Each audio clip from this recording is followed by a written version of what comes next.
I don't think so. But whatever. It had to be said anyway. It all had to Right. be said anyway. But the fact that like half of them didn't understand what Instacart was. And I'm like, I know they think it's just groceries, but I mean, but like you have to realize that $10,000, you know, she's just getting everything she needs. You got Target, you got every store in a 5 mile radius at your disposal with Instacart. So Uh-huh. it's good, but they have a point right now. Yeah, take what you can get from the dude. Do not drive that car because if this mf'er is going to accuse you of planting things in the vehicle, then don't drive his effing vehicles because fuck him. Stop giving him a reason. Stop handing him the gun to shoot you with, Lisa, because that's all she does. She hands him the gun to shoot her with every time. And that's why she Yeah. just stopped crying. She needs a fucking therapist, not a fucking boyfriend. And it's proof right there when he says, you don't check in with me. You know what I mean? You need to check in with me more. And Uh-huh. then she fucking, oh, I'm sorry, I'm cursing too much. Then she has an alert on her phone to do that, which is fine. But you call him and you tell him about it. Like, that's not what the hell he wanted. Like, I'm so annoyed with her. I am done with her. Like, I'm done with Lisa. She can stop crying. She's still crying about what he's done to her. He's leaving me like trash. He's throwing me away like trash. That was a year and a half ago, Lisa. Like, yeah, actually, it was like 8 years ago that he threw you away like trash. And it's a shame because he really did. But the fact that she has a boyfriend now is like not cool. Like, this poor guy, he's so fucking good to her. Like, he's a saint. He literally did that dinner so he could tell her that she needs to step it up like a little. You know what I mean? Like, he did all that to make her feel, you know what I mean? And you know that it, like, I don't think that she would have taken it any like better. I don't think she would have taken it that well if he would have just came out and said, "Hey, we need to have a talk. Like, you are so worried about yourself that you never check in on my feelings." Like, Mm-hmm. you know. Mm-hmm. But Yeah, and like he kind of you know, looked like he looked a little hesitant to even mention that. Like he was kind of like, is it scared, okay that I'm saying this? Like, scared of yeah, her he's like, yeah, like I emotions. would just like you to check in with me more. And her head literally did like a really? She I was looks like, oh, and then for it to be exactly like, I'm like, is Lisa evolving, you guys? Like, that was exactly, oh, I have to get no, content. Oh, and not no, really paying, not reading the cues of like his body right. language. You know what I mean? She just seems really into herself. She doesn't understand that, like, yes, he's a great guy, Lisa. Yes, he's good, great, he listens to you and everything, but he's such a good guy. But he also did leave another wife that he was not happy with. So if Right, he's not happy, he's going to leave. right. And he might be putting up, like, I feel like he's just doing it for now because God forbid he does it now. She's gonna have a nervous breakdown. Break Hmm. up with her. Just say Hmm. he does. But And it's good for his image. I mean, he's on a reality show. He right lives in Adriana's old house. He's getting lots of camera time. We don't know exactly what he does, but he's having fun. now, what do you think about? So I don't like they. I agree. She also needs to have her own vehicle. Do you agree she should buy her own vehicle or she should do Yeah, something? like this is weird. Yeah, Look, right? I don't know if in divorces you should be looking for the most expensive penthouse. Yeah, You should be spending $10,000 a yeah. month on Instacart. You should be doing all of this, and you still don't even have a freaking car. Right. And you got balls to clown your fucking maid, which I hate. The way that she pulled up in their maid's car, she said, "This Hmm. is my maid's car," and Hmm. why is your maid driving that? Your maid should be paid pretty effing well. Why is Hmm. she driving that vehicle? With no offense, but like, you're clowning the vehicle, you're making a joke Yeah, out of it. That's not what they said. That's not what they meant. They're not. They're not saying Lisa or I Matt. think Yeah. I honestly think that that car situation, she For didn't what? have another car to drive. I think that something happened with her car situation where Lenny didn't allow her to take one of the Yeah. cars she usually drives, and she had to take the maid's car. And then it was probably a producer that was like, "Oh yeah, and this is why you can say you did it because remember they were making fun about you a couple of weeks ago. It was weeks ago. It wasn't like yesterday Yeah. that Right. they had told her about the car. That trip Well, that was a fiasco was weeks ago." Which right. is why Nicole was having, or at least a week ago, which is why Nicole was having this Mamacita party to make up for all the tension on the trip when they mentioned her car. Yeah. So it wasn't it wasn't on purpose. She's never been that smart. Has she ever done a joke like She. this before? They've Uh, said a lot of stuff about Lisa. Has she They ever really done did. you know what? Has they ever done it? Has she ever participated in a joke on herself like this before? No. That was out of necessity. She didn't Yeah. have another car to drive, and she just made it be like, oh, this is the kind of car they want to see me in, to try to be in control of the situation she was out of control. And that's what I think personally. I don't know. I I don't mean, know. listen, like she could have just did said that. Like I just didn't like her. Just I don't know. Like just she couldn't even said the lady's name. She didn't even have to say her maid. She could have said she Right. bought it from a friend. She didn't even have. So Right. even though it's a whole lie, no matter what the lie is, you save face. Don't clown your maid's car, or just make it a make it a part of your Right. storyline because it's not as nice as everybody else's vehicle. And you probably should. You don't even have a vehicle. That woman has a vehicle. At least she has a vehicle. Right. You don't even have a fucking vehicle. So And then you don't she even know how said to that get it was in. because that's the kind of Right. car they want her in. I know, but like They wasn't still. even going to see her pull up. But like When do they exactly. ever see each other's cars when they pull up? Hardly ever. Did you hear it even come up? I don't remember talking No, about it after that. we I'm had we would probably have sure no worse because we than started talking about Anna. That's because Anna was the subject. But oh yeah, Jesus Christ. I'll get to that fucking shit. I don't like her at all. But they all have a point. I don't like how they made Julia the person to talk to her because even though she effed it up, she's the nicest one. She is. And hmm, she's the one who least wants to get involved. But she said a lot of shit that was real and right. Yeah, car shaming. I mean, it's not a thing. car shaming. I'm saying she was car shaming. I'm just saying. You can car shame me. I mean, I don't have a vehicle either. I'm just saying. My husband does. I don't. But I also don't have a license. But and then Alexis, like, her boyfriend should lease. Somebody said at least her boyfriend should buy or lease her a car. I think Kiki said it. She's like $299. He doesn't have to. Why did he have to lease her a car? Why can't she lease her own car? She's the one on a reality show making $900,000 a season. Is she not able to buy a fucking car? Like, I'm confused. Like, she should at least have a lump sum of money to buy anything. Think about it. You live in California. You could probably get a nice vehicle for 10, 15, maybe 20,000. I'm sure she has that. They're all, even the ones that are completely salvaged with a red tag Yeah. and like 10 years old, are selling starting at about 14,000 out here, you guys. It's crazy. I mean, It's still though, crazy. like she could get a vehicle of her own. Yeah, well, if you could spend $10,000 on Instacart, you can get a car. Yeah. You have somebody deliver your ass a car. Say, hey, Gormley. So we have Gormley. Yeah, you take Instacart. Like, but I don't know. And then Alexis is like, I went for my dad buying me a car, to my husband buying me a car, to Herman buying me a car. It's like Alexis, but they all had great points. I mean, they really did. We have Olympic lip over there. She said it, but see, Larsa did talk to her. Larsa has said to her, you need to stop spending the money. You cannot live like this. You obviously can't afford it. So, like did you see my thumbnail? Because we still have the confessional. We still have Yeah. Marisol fucking Statue of Liberty confessional. I can't deal with it any longer.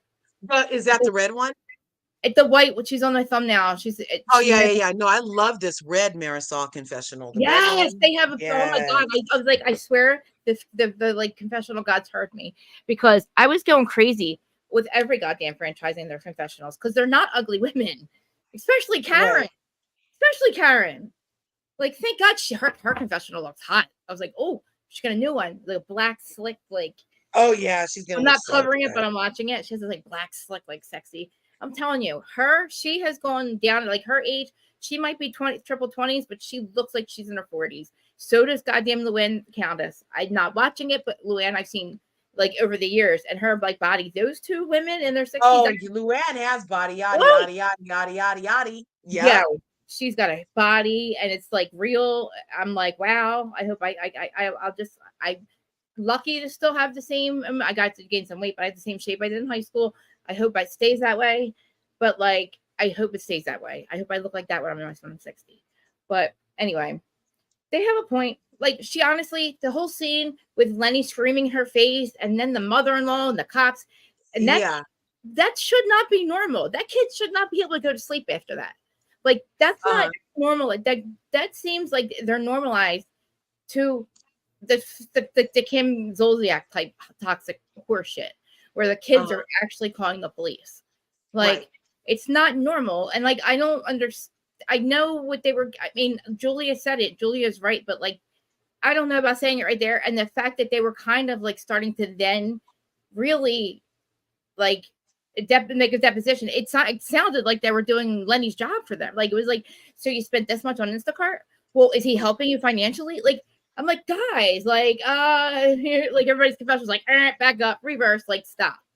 Because once they got, like, I know I skipped the whole thing, but like just the whole dinner that just was not cool. And I don't know. I just felt really bad for her. But then again, it's like, they're so right, because I don't know. I haven't looked up her perfume yet. Do we know if it became anything? Like, did she ever make? Grand Dawn, the Grand Dawn No, perfume. no, freaking Lisa, Strong or whatever to call it, or something. I Mm-mm. don't know. What I is don't she? know about it. I don't know her. Whatever they were in Miami for, but anyway, let's see what else we got.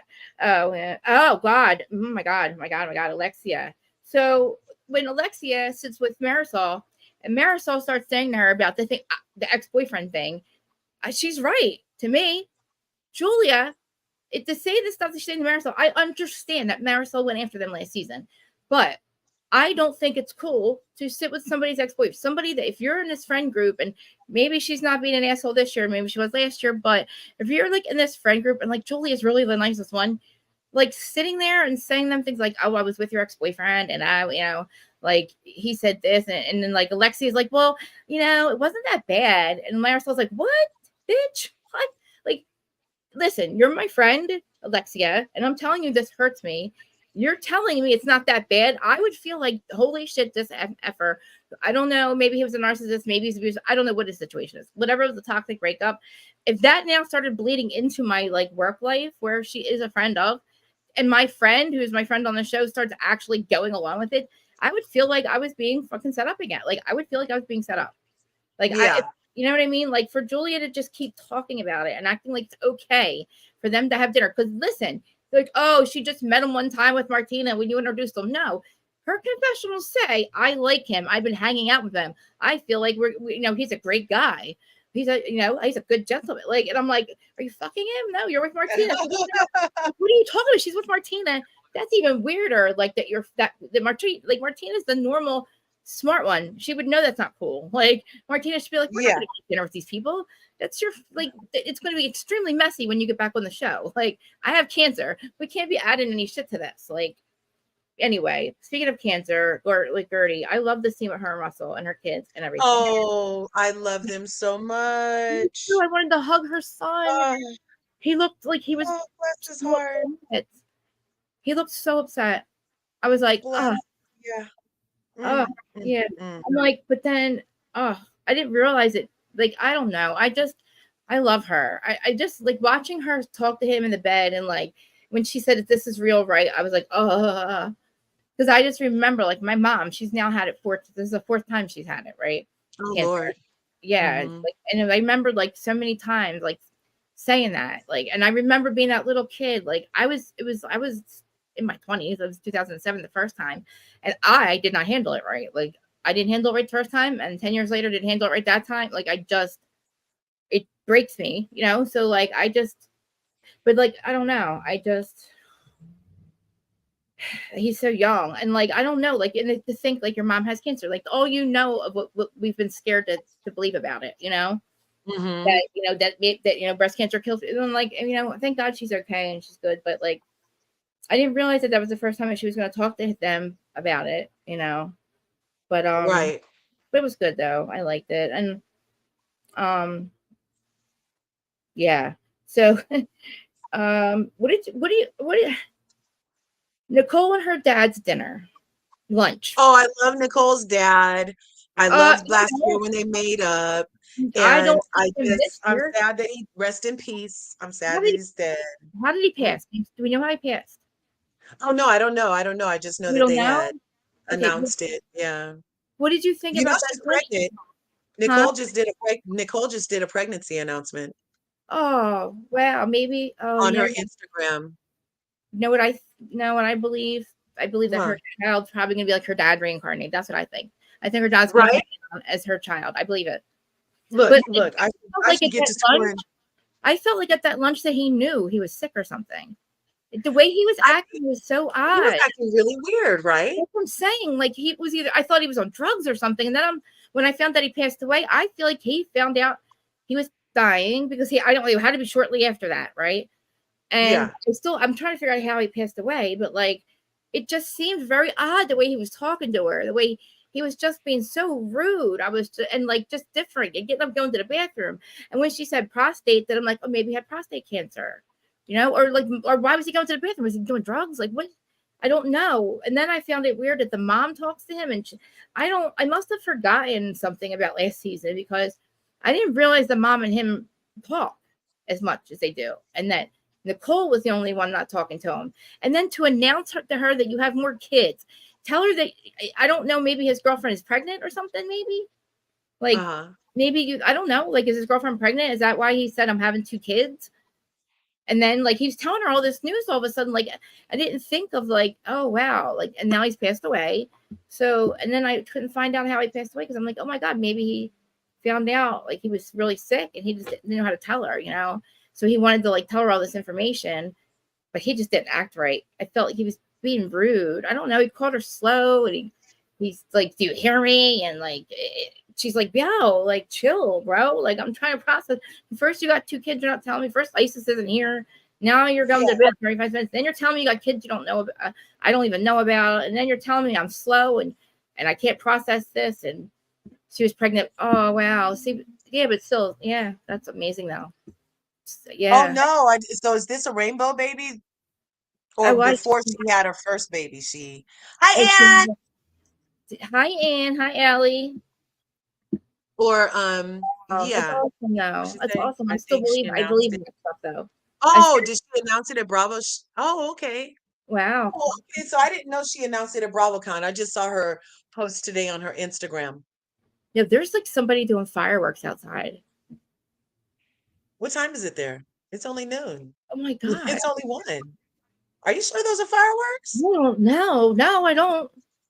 Is it like a pop, pop, pop, pop, pop, or is it a tat a No, tat tat but it was tat a bad. tat tat? It sounded like somebody's hitting something. Maybe it might be the window people. Never mind. It might be the window people. I don't know. Allie from Miami's in the Hi, house. Emily from Miami. I guess you watch Miami. All right. So this is my theory. If we don't, I'm gonna find out how he passed. If we don't know how he passed, I think he probably knew, and I think that's why he was acting. To me, he was acting strange. Maybe he wasn't. I don't know. To me, it He just did go to the bathroom a lot. I don't that's know if the he was they think like, they made it. should They I didn't. They tell didn't. her? That's the thing. They didn't have to show him going to the bathroom, right? So they showed Yeah, it for a reason. They made it. They made it a thing because they can edit anything out. So why did that? They made that relevant for me. I don't know. Maybe I don't know. To me, it was. It's so sad though. Like, thank God she made up with him, and I'm glad that the mom's okay with him. And before he passed away, because you don't want to. You don't want to go unsaid with things unsaid like that. You know what I'm saying? Or whatever. You know what I'm saying? But yeah, rest in peace, sir. yeah. You know. Rest in peace to all the I dads mean, that are man, he was born in a wild man 2024. too. Still doing it in his 20s. Like, this guy's, you know what I mean? He's still doing it's 20 year old. Right? Still hit a 20-year-old. Like, I don't know how old she was, but in her 20s. But like, good for him. So never froze her initial. Do you know, Anne? Do you know how her dad passed away? Do we know how her dad passed? No, it doesn't say how in this article. Let me see. A No. lot of people were I asking kind about of find it. it weird that it didn't say. Not weird. I guess maybe like to keep it private would be a little strange. But yeah, rest in peace to the both the dads. Exactly. Yeah. Yeah. Shout out to the awesome dads. Mhm. Yeah. Definitely. Yeah, it doesn't really say how and what I'm seeing. It's just, yeah, bless his heart. And he had a new baby. Like she literally has a new sibling. So I knew it. bless See, bless his new baby. I said Isis was pregnant. Remember when he was saying that? I said Yeah. his So the girlfriend was baby's pregnant. when she posted about his death, she posted her little brother So, oh who's my in a God, he diaper. had to have known. So the girl must have been pregnant at the time because he was telling her. He's trying to tell her anyway, trying to tell her that he's going to probably have two, but I guess he just had one. Oh, good.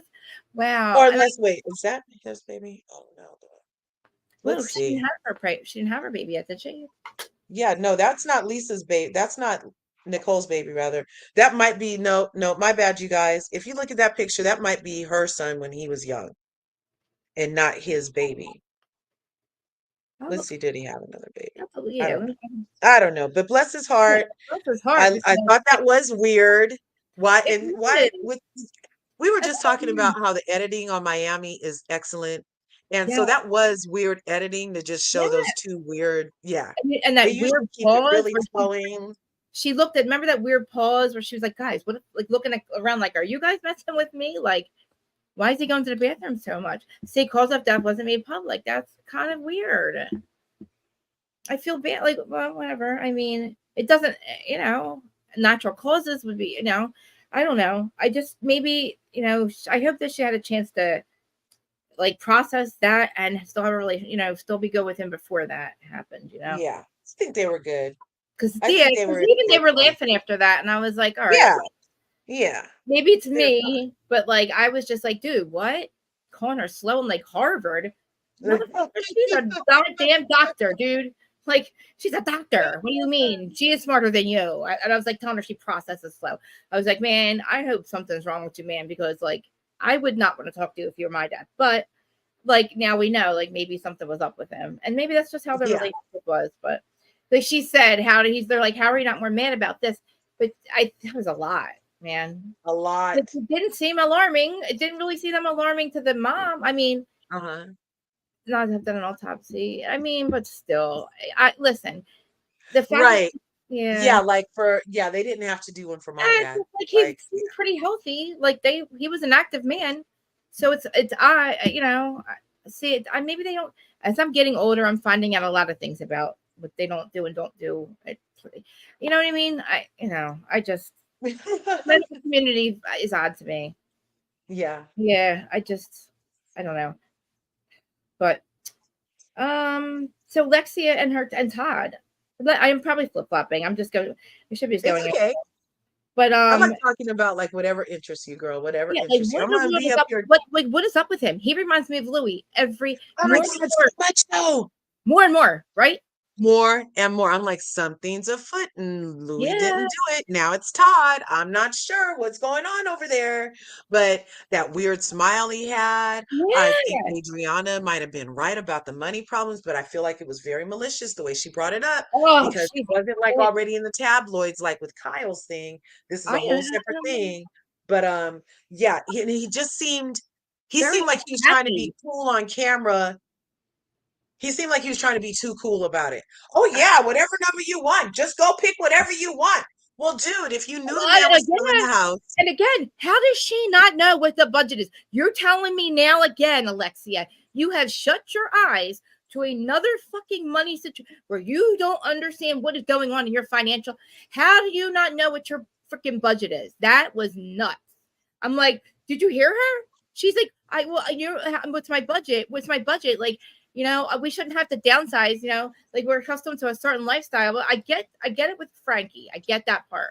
But like, yeah, it is more safer for him. I get it. Like, it would make me feel good to know that there's a whole crew downstairs that can help that love my son or know my. But the fact that I don't believe that they had to move because they had to sell the condo because there's laws in California. You can't just do that. I mean, I think Todd knew. I think they weren't paying their mortgage or their rent. And can you clear something something up for me happened. about rent? And when she was saying we're going to spend 40 to 50,000, she meant a year, right? Not a No, a month. month. No, a Fuck month. no. Yeah, Are you kidding me? 40 or yeah, $50,000 a month? A yeah. month? I don't think that was a year because look, the rents in Miami are hella high. Um, What? that had That to is be a not month even normal. That is not normal people living. It's not even rich people. That's not because even rich people. she wants us to believe that the What? rent in the apartment she was in currently with Frankie is only $4,100 a month. Is that what she's saying? Is that what she's saying? Well, for it No, to be 50, if it's $50,000 a year, that's 50, 50. $4,100 a month. But if it's That's what I'm saying. $50,000 a month, That's what I'm saying. But then 5,000 a month is more. But that sounds too low, doesn't it? yeah, that sounds way That low. sounds too Like low. that sounds like, why are you even stressing? Uh, You know? Exactly. And then why are you stressing though? If you have that kind of money, you should be able to find a place, honey. There should be no problem finding a place. You should not be stressed out. If you've been spending that much a month, then you shouldn't have a problem. And who in the fuck spends that on rent? I'm so I don't know. Why can't they buy a house? Why isn't he buying a house? Something's wrong with him. He's in finance. I don't care if it's commercial. I did mortgages. Mhm. I know you can do commercial and residential in the same goddamn building. Sir, why have you not bought a house? Yeah, so I just asked Google, how much Yeah, is Alexia's rent? yeah. And it does the quote from 2 days ago. Todd is very realistic. He does know real estate, and he knows that we're going to be spending anywhere between 40 and 50 for our new rental. But that a month, or I guess she mean a Well, month. I asked it about rent. That's ridiculous. Okay. She's got Ozempic lip too again.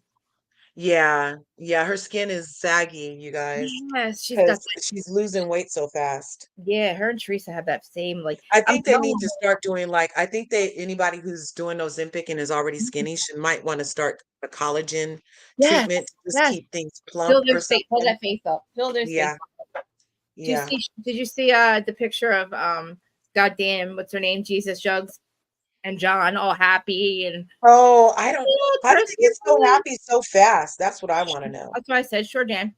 Sure, Jan. That How meme did was they get made for so them. happy so fast? That meme was made for them. Sure, Jan. Sure. Like, get the hell out of here. That is some that he's not. First of all, he's not private. Obviously, he doesn't care about being private. Yeah. Doesn't make any sense. Like How Steve. long? And Hmm? then look, if he was literally with Shannon until she crashed the car, Yeah. then when did him and Alexis have time to kindle this The wonderful night relationship? they started it, not night. She found out that night that they were hooking up or something, or she But did it. and now you're already Yeah, engaged? please. And you're doing a Wow. promise ring at your age. You promise Well, what? You promised to be I together. heard that she did. I heard that John said he didn't buy Shannon's promise ring. No, That he didn't even promise it $16,000. because he never promised her anything, Uh-huh. right? I don't hey, he hardly He never said much promised on her the anything. show. Listen, they didn't have they didn't have a goddamn relationship. It was only private because Shannon acted like they were boyfriend and girlfriend, and she would think she would look stupid to him because he Yeah. was probably saying, "We're not boyfriend and girlfriend. Why are you making this a relationship? We're just screwing." Like they never moved in together, so you're having sleepovers. So yeah, you're going to the bar with Taylor and her drunk husband every night at 5 o'clock. You're drinking all night. You're going home and sleeping together with your dog, and you're going home. And you didn't leave over a fight. You left because he was still at the bar with Alexia, and I think she suspected Mhm. they were creating a whole thing because Shannon, she'll fucking act like it's like get in the car and drive like she's like again. And oh, there was no Uber, so she said something. She just said something about there wasn't an Uber or there wasn't something, or her phone died, so she couldn't call an Uber. Yeah. Fucking go use a phone. Go use somebody's phone. I'm drunk. I cannot drive. You hit a house and broke your arm. You obviously were like going pretty goddamn fast. But anyway, I digress. We're going back to that. But anyway, Kiki's boob was nice. I liked her boob pop. Kiki's a trip. I love I love Kiki. I her. love that she took the dildo. I love that her Oh yeah, boob dildo. popped out. I love that she peed in the ocean. I love that I she's love gonna her. tell Lisa, I can see why Lenny left you. Yeah, I love her. We No, need more Kiki. she brightens it. Like she brightens his Hmm. mood. Like she bright even at the table when they were like kind of going in on her. She's like, like she's the one who goes, $2.99 a month. Like, Yeah, it's like love it. she's like, you don't have to. She's like, look, you don't need to drive. You know what I mean? But she's being realistic. They're all being realistic. Uh-huh. But I mean, again, everything they started to say was kind of like, eh. And then Marcus and Larsa, I have separation anxiety. Shut the Oh, they're so sickening. I'm fuck, like, right? They're like, because they know she has whole kids that we yeah, don't see her interact this way with, and I she's doing her know. man like that. Like I'm just like, Yeah. okay, whatever, lady. Yeah. Oh, yeah, but like Todd, she walked in there and it's like, he's like, hey. And all his friends are like, yeah, this, blah, blah, blah, blah. And I'm like, who are these people? Whatever, who cares? And they're like, all right, see you later. And she's like, hey, you love when I come up to work, don't you? And he's like, sit down. And I'm like, she's got a creepy smile. He's got a creepy smile. And she's there because she's hella nervous about what the fuck was going on. But he Yeah. seems like Louis, like he's not going to tell her no matter what. There's obviously Mhm. she has no fucking clue what's going on in her life, if she doesn't even know how much she can spend a month on rent. You know what I'm saying? I just find it like fucking weird. Like you literally just got yourself out of it. He's the one who literally pulled you out of the situation with Herman and said, "Hey, you said the right name." Well, and then like the white knight and take over. Now she's effing stuck because again, she's driving the cars that they brought. I don't know. Maybe he's okay if he still literally has a building that he's working in. Yeah, say setup. See, maybe it's a setup. That's what I'm saying. Like, who are those guys? Yes. Oh my God. It was Right? so It's like this pathetic the big way they were all window sitting in there. Oh my gosh. corner They weren't even thing, you got a corner thing going on. It looked yeah, empty as hell, didn't it? When those guys left, that so was empty. empty. It looked like the meeting, it looked like the last meeting. Yes, the Last Supper. They weren't even talking about business. Yeah, his one. Da, da, da. And I was like, they're probably some dude that's not even like investing anymore. They're probably stopping by to say, but something's up because, like, listen, if it is really the economy and he's a commercial real estate a broker or whatever, we just talked about. I was talking to a person that does mortgages in Jersey, and he's like, we literally are just at the end of another type of recession. Like, he's like, it was really bad. He's like, people were not buying houses and stuff. And he's like, it probably was really bad for commercial and residential. But I don't know like why she makes so much money. So I don't know why they're even in this position because where's her money going if she can't $40,000 she afford it? a month rent. She can That's afford. where her money going. But I mean, $40,000 a that's month. ridiculous. That is not even. Listen, that is that's like 3% of what like Sutton gets a month from her ex-husband. Think Mhm. about it. That's like up there in weird ass money to spend. Like that's just I don't know. Maybe I'm just Yeah, not living. that's an uncomfortable, like for me I might be not personally, like living if in I the real want world anymore. Listen, look, I I don't would have love any. I'm looking forward to the day when I'm Listen, like, okay, $40,000 a month, no problem. no, $100,000 a because month, no problem. I no, want a day like that. But you in do the meantime, it seems excessive when you seem so worried about having to find right, another place. right. You should not be worried if that's the kind of money you have. Right. Exactly. You should be What's able to the go worry? some. You can find something for What's the 20,000, worry? honey. Mm-hmm. And listen, Mm-hmm. you have enough money. I don't get it. She also has her paycheck from Herman. I know from Herman's estate. But Yep. maybe when she married Todd, she might have not gotten that after that. I don't Mm-hmm. know. She makes listen. I know they make good money on that show. I know this Yeah, season because they got it's a a good lot more money. franchise. It is one of the number. I'm telling you, it's one of the most watched ones too right now in real time. It's got the highest numbers Mm-hmm. right now. Know who has the lowest numbers? Roni. I'm calling it Roni because it's Roni. Don't call. Yeah. Call. Well, I can Um. see why. Yeah. Yeah. I mean, hello. It's Rooney. It's you took it away, you took us away, gave us away, and then you gave it back. You took us and then you gave it. Like, oh yeah, we'll do the right thing. We're getting off TV. We're gonna get the fucking race. We're gonna get her off TV, and then we're just gonna throw her back in there. Yeah. Here you go. Oh my gosh, I was so disappointed Like in Bravo what? for that. But in true Bravo fashion, they Yeah, love harboring criminals and would-be racists. yeah, sure, yeah. They love it.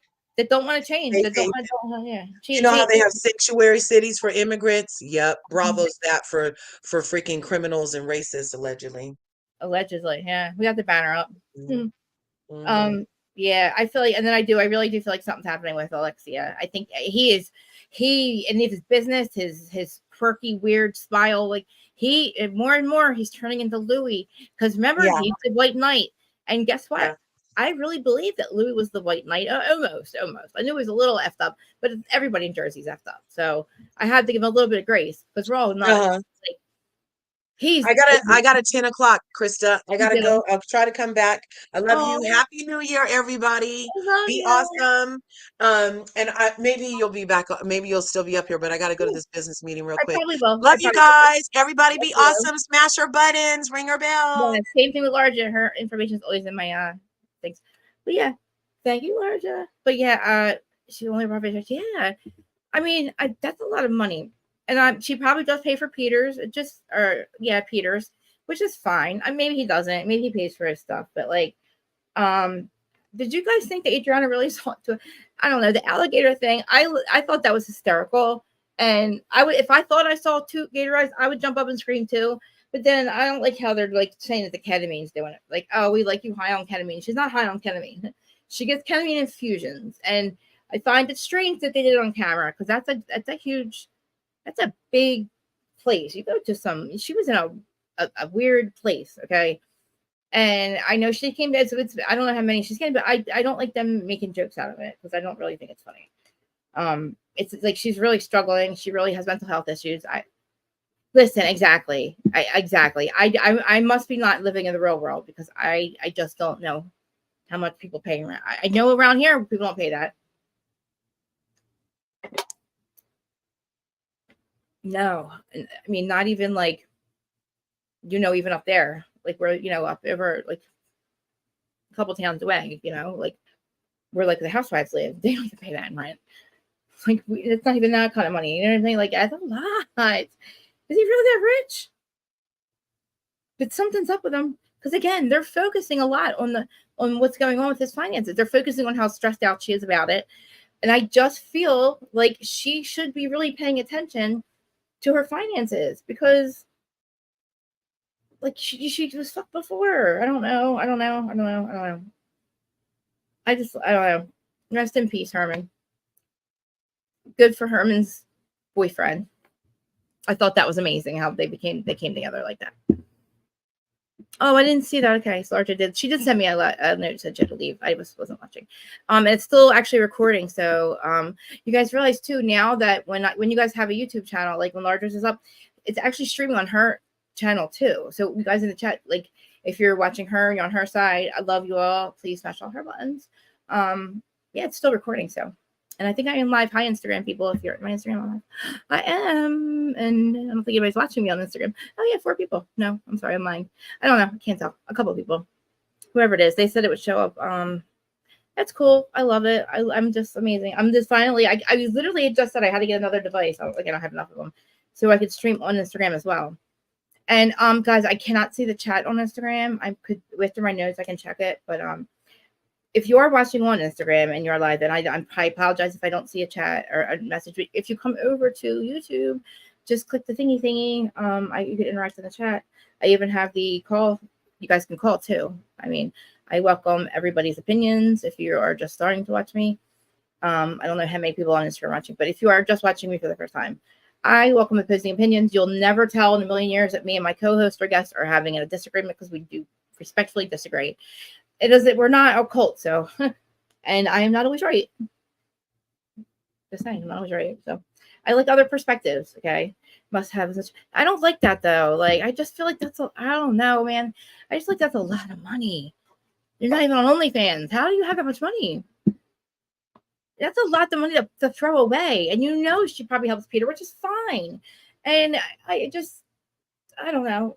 I know.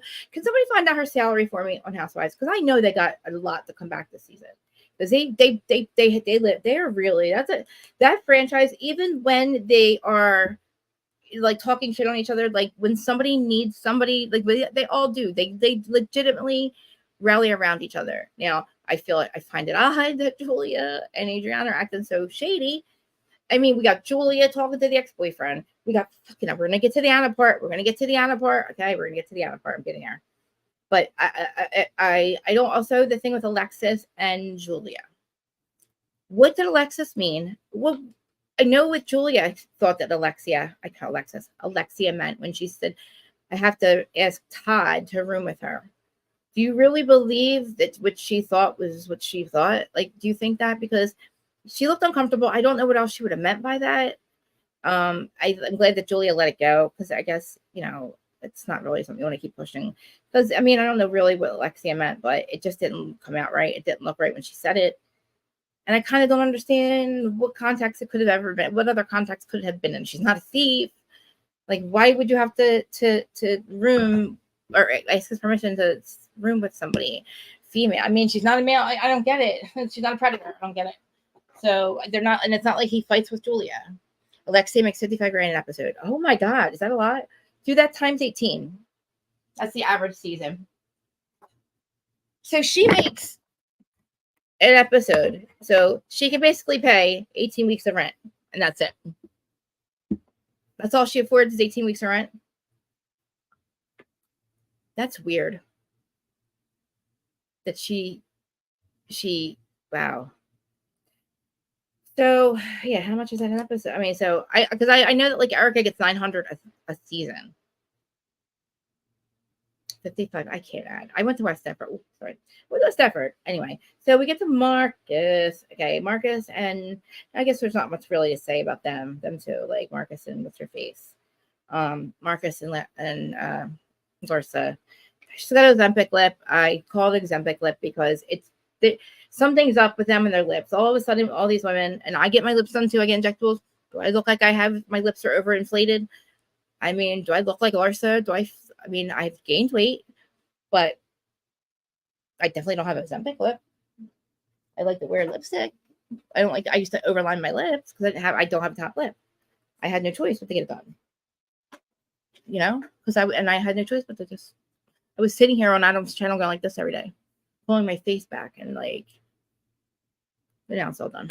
But yeah, it's my favorite lip gloss, by the way. My favorite lip gloss ever in the world. I'm not gonna tell you who makes it because you'll judge me. Just know, and it's fucking amazing. And I will buy it, and I reckon I find it in clearance. Yeah. That's watermelon soda, by the way. I feel so bad drinking. I know. People have financial. I don't see. It's tacky and mean. That is very tacky and mean. It's extremely tacky and mean. It's very tacky and mean also for Nicole to invite Anna. And Nicole's a bad fucking actor because that was a setup. That was a setup. I listen. What do you guys think? I believe that was a setup. There's no way that Adriana did not blab about the way that did not blab about Anna and Alexia getting in an argument, not talking any longer. Because listen, even if the stuff is about Marisol, we just found out that Anna and Alexia are not speaking any longer. So why, Nicole, are you now being messy, Miss Messy Boots? You know what I'm saying? Like, it's crazy to me, but I'm skipping around. But I watched the episodes like 4 times. I love it. But Lenny, yeah, Lisa, I'm going to go back to her and Lenny. I really believe that she was forced to leave the house. She should have left a long time ago. It is not good for her mental health to have her mother-in-law abuse her like that and take the kids and grab the kids and they're fighting over the kids in the hallway and the cops are being called. Like, listen, he's not a good dude. Like the way that when they show those episodes back where he was like dismissing her, we saw that and we're like, oh my God, does she not realize what's happening? Did Lisa not realize? Because Lisa's acting like he's just left her. She needs a therapist, not a fucking boyfriend. I'm sorry, Jody, if you love her.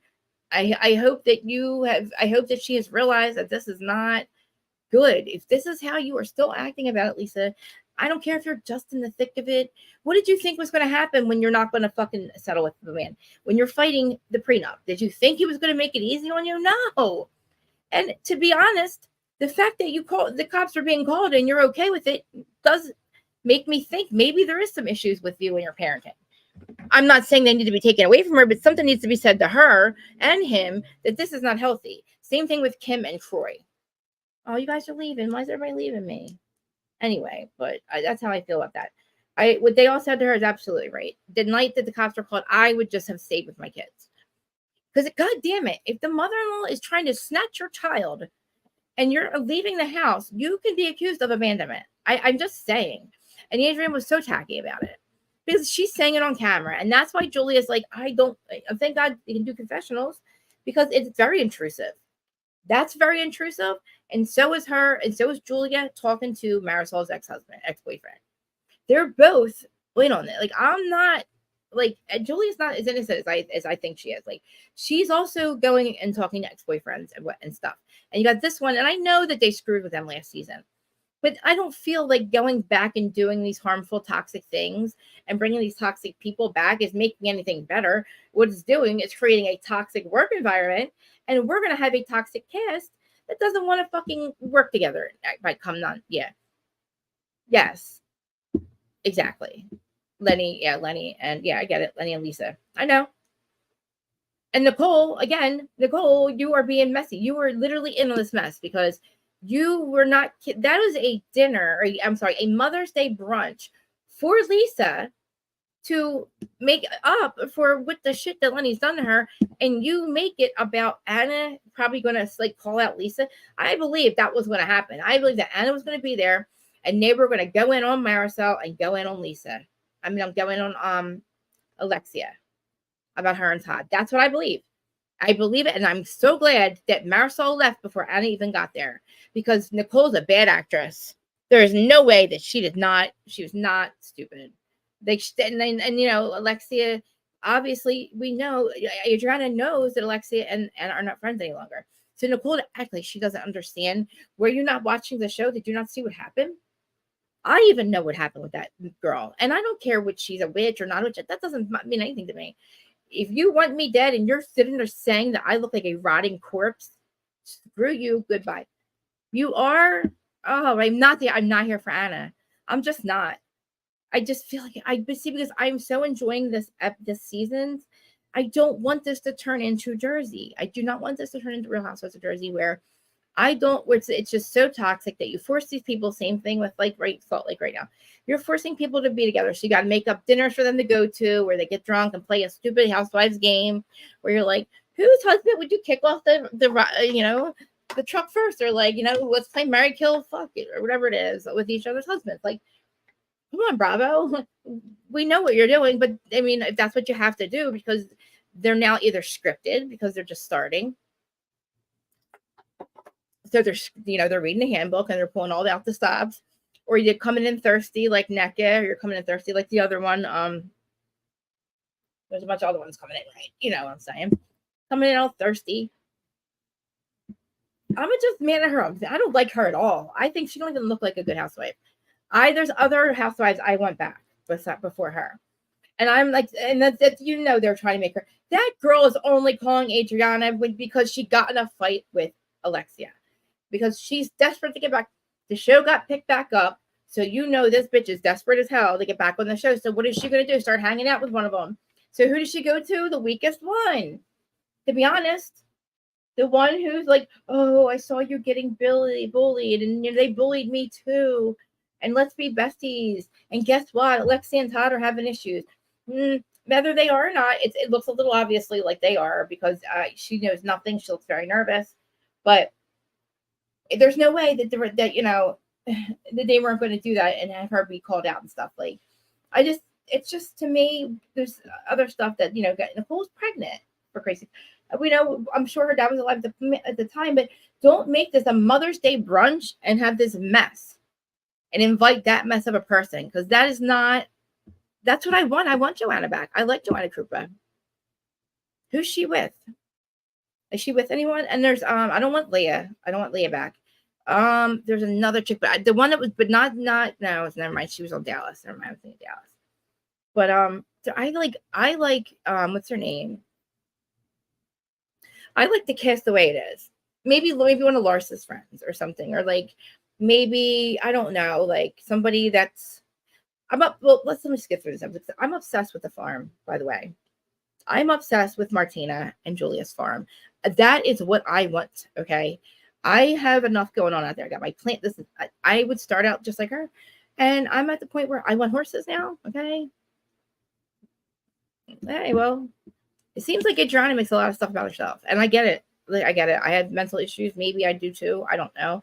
But I'm obsessed with Julia's farm. When they showed the farm, that is what I want. I want to have, 27 cows, 31 goats. I want it all, okay? Because all I have is squirrels eating out of my hand. I have a mess of cats, indoor and outdoor. I have the occasional groundhog. I have birds everywhere. I have Charlotte's Web. I mean, I'm like Snow White, right? Anyway, I was Snow White in the past life. So could you see, like, and I have my trees. I have my plant. Like, that is my dream. What she was doing, that is my dream. I could wake up every single day and podcast or be outside and hey Mimi, I would be outside. I would be at the farm every day. I just would love it. I would be doing the farm every day. The fact that it's Jersey and it's December and I'm out there in a t-shirt, you guys, how I'm about my yard. Okay. If you don't know me, I posted before. I am obsessed with it. I'm obsessed with my plants. I have OCD. It has to be, I love being out there. I would have no flowers left because it's winter, but it has been 60 degrees. So they're literally like, I just put a bunch of mulch up. Like I said, I take down my big old 20 palm tree things and I make them mulch. I'm like not even going about the show. I got to get back to the show. I'm a whole other, my life's a whole other series. Just call me Snow White, okay? I'm Snow fucking White. I can't see anyone else's comments in chat. What do you mean? Are you on here through who are you on through? Are you on through YouTube or which platform? I don't know. You should be. I don't know if it all depends. If you're on like Facebook, they'll only show up in like a comment section. You haven't been blocked. Shut up. Hold on. You're not blocked. This comment is on a guest destination. Only your guests delete the comment of any user. You're fine. Look, watch. See? You're on YouTube, and it can maybe no. I don't think maybe no one else is commenting. You see Reality Connoisseur? Do you see them? That one? Everybody's like good. I'm even on Instagram. I don't know if anybody's watching through there, but do you guys see Mamir's comments? Because if I can pull yours up, you're fine. Let me see something. Hold on, let me see something. Anyway, yeah, I'm obsessed with the farm. I could go with the millions of goats. And hey, Allie from Miami, look, we have new people. I'm so excited. And Allie, listen, I'm so sorry. I will get back to the episode in 1 second. I have a habit of having like I have really bad OCD. Anyway, I'm gonna get out of my chat real quick and check and see. I'm gonna see if I can see you. Allie, you're at work, so you can't see the chat, right? There's a lot of people watching, but like, you still can't see people's thing? You can't see Allie's thing right here? You're on through, yeah. Can you see that? All right, where am I at? Oh, no. Oh, get out of there. Maybe I should mute myself. Yeah, so real quick, guys, let me see if I can fix this. I don't know what's going on here. Why can't I just get to my channel here? Live chat, going to the live. And I see your comments. I mean, yeah, I see your comments. Yeah, you should be good. I don't know. I can't believe it fixed me. Anyway, yeah, let's get back to the episode. You look fine, so maybe it's just something else. Maybe you come back out and go back in, maybe. But maybe nobody else is messaging or whatever it's called. But yeah, that's a lot of freaking money. Anyway, Jody's he's a good freaking dude, and I don't like watching back those scenes with Lenny. That was bad. I'm new to her. Are you? This is the first, like, have you watched it? Like, this is the first season, or listen, I believe it's the best season, or the best franchise right now. One of the best. I'm very impressed with these seasons. I was really at the rock bottom of reality of the Housewives. I felt like we were. I was very disappointed with OC. I was like missing it. I was missing the old days of OC when we first started watching it. I missed those days. I even missed the old Tamrat. But they were just weird and messy, and I feel like they ruined it. And it's because they've made it. Jody's face doesn't move. Maybe, yeah. I just feel like they ruined it, made it so toxic. So, like, watching Miami's like I'm fresh of breath. I said this so many times. Fresh breath of fresh air. And you know what else is? Southern hospitality. It is the new Vanderpump. I'm just cool to recognize all the places they're saying. I know, like, you being from Miami, that's awesome too. Like, I like it, like, and it feels weird too. Like, I'm from Jersey. I live like in the midst of everything. I knew a lot of them through like 6 degrees of separation. Because listen, we all know each other here. It's a very small place. Even if what part of Jersey you're in, we're all from the shore. But it's weird to realize that what's really happening on the show is really happening in our life. And it's cool to see like the places and like when they do the aerial views. It's cool. And I like that they brought it back. And I feel like they treat Miami like the redheaded stepchild. Get it off of Peacock, right? Is it on Bravo? Because I have to watch it on Peacock, but is it on Bravo? Like actually on Bravo? Because if it's not, it needs to be on Bravo. And so does Southern Hospitality. I was over Potomac and over Atlanta. I feel like I was so for what's her name getting a peach, and when she got a full peach, she turned back into she's exactly, I don't even want to say her name. I hate giving her clout, but yeah, I'm very disappointed. I stopped watching Potomac because I can't stand them going after the Bastards and the Osefos. It's quite obvious there's a setup going on. And Giselle sat in that goddamn car and she said, I got something for her ass. I got something up set up. She said she had something set up for Candace's ass. And you know what it was? Getting that fake mistress. Okay. And the fact that she admitted it, basically she admitted, but we haven't even gotten that far. Forget it. I digress. I hate that. I'm not going to talk about it. I hate it. I'm not talking about it anymore. But it's obvious what she did. And I feel like Candace is too good for this. And so is Wendy. And they're ruining the show. They're ruining Trashly. Just like the Kardashians, they're ruined for my life too. And stupid me, because I'm watching Peacock, right? So I'm watching Miami on Peacock, and then of course it'll run out, and I'm doing something, and of course what comes on right after that, I end up watching Paris in Love. Completely freaked out. See, Pastor Holy Whore, how dare her go? I talked to Jamal about it, and he told me, yeah, she's a witch. Get away from her. She's a witch. It's like, whatever, you're a whore. You're a whole whore, sir. Nobody cares what you say, sir. You're a whole whore. And God damn it, you're not the pastor's wife. You're not the pastor's wife you're not the sweet little pastor's wife that was like innocent and all this. No, you were just a whore. It's crazy, Like, what was it? Sing Sing? Something red hot and Sing Sing? What would my Karen say? We had to go to Sing Sing because you were, I don't know. Anyway, I digress. Lisa's like, guys, when she was like, I am hustling, she's like, every day I'm hustling. And where did I go? Every day I'm hustling. That's all I keep hearing about. Every day I'm hustling. It's like, Lisa, I don't understand what you're doing. I really don't think you should get a perfume line. I think that is very much Paris in Love too. Listen, Allie, I was watching it. I was freaked out at the very beginning. It was as weird as I thought it would be. And then towards the end, I was like, oh my God, they embrace the weirdness. They admit that they're weird. It was strange that you randomly pull this, I'm going to have a kid in 48 hours. And then you bring a random baby in to meet your mom. And you're like, here's my kid. And the mom's like, oh, okay. And I'm like, this is not real life. Like, you didn't just bring a random kid in there. And your mom's like, oh, that's your kid. Oh, it's my grandkid. That's so strange. And Nikki knows it. But she's married to a Rothschild, so what the fuck? That's even worse. That's why I couldn't watch it. I was like, I know. I can't unknow what I know about those people. I don't care how far the bloodline goes. They're just like the guy that killed his wife and his kid in that case that we watched all last year, Murdochs. The Murdochs, that's who the Rothschilds are. They're like the Murdochs. You know what I mean? They have they are vicious people, and all they care about is money. And I'm pretty sure they're just handing out random babies to people. Is he a good pastor? I mean, look, I have a lot. Look, I could be a pastor too, and I have a lot in my past. I mean, I'm not sleeping with everybody, but like, I think a lot about Paris. I feel very bad for Paris is what I feel. I feel like Paris wanted everything, and I feel like he might be a plant in her life. I do. I think he's a plant in her life. I don't think she really wanted kids that fast. I feel like she wanted to be in love, and I feel like there's a lot for her. Because watching it, I felt sad for her. I don't see her as a mom. There's nothing wrong with it. I'm not a mom either. I don't see myself as a mother. But I see her wanting to do that. And I see that she would have a great relationship with. I just feel like he is a weird person. I don't like him. I feel like he's very pushy or something. I don't know. I don't think that it was a lot. I don't think she was, I don't know. It's a lot. And I watched that. And guess what else came on? The Kardashians. And because I had Hulu on for something, was it for Southern Hospitality?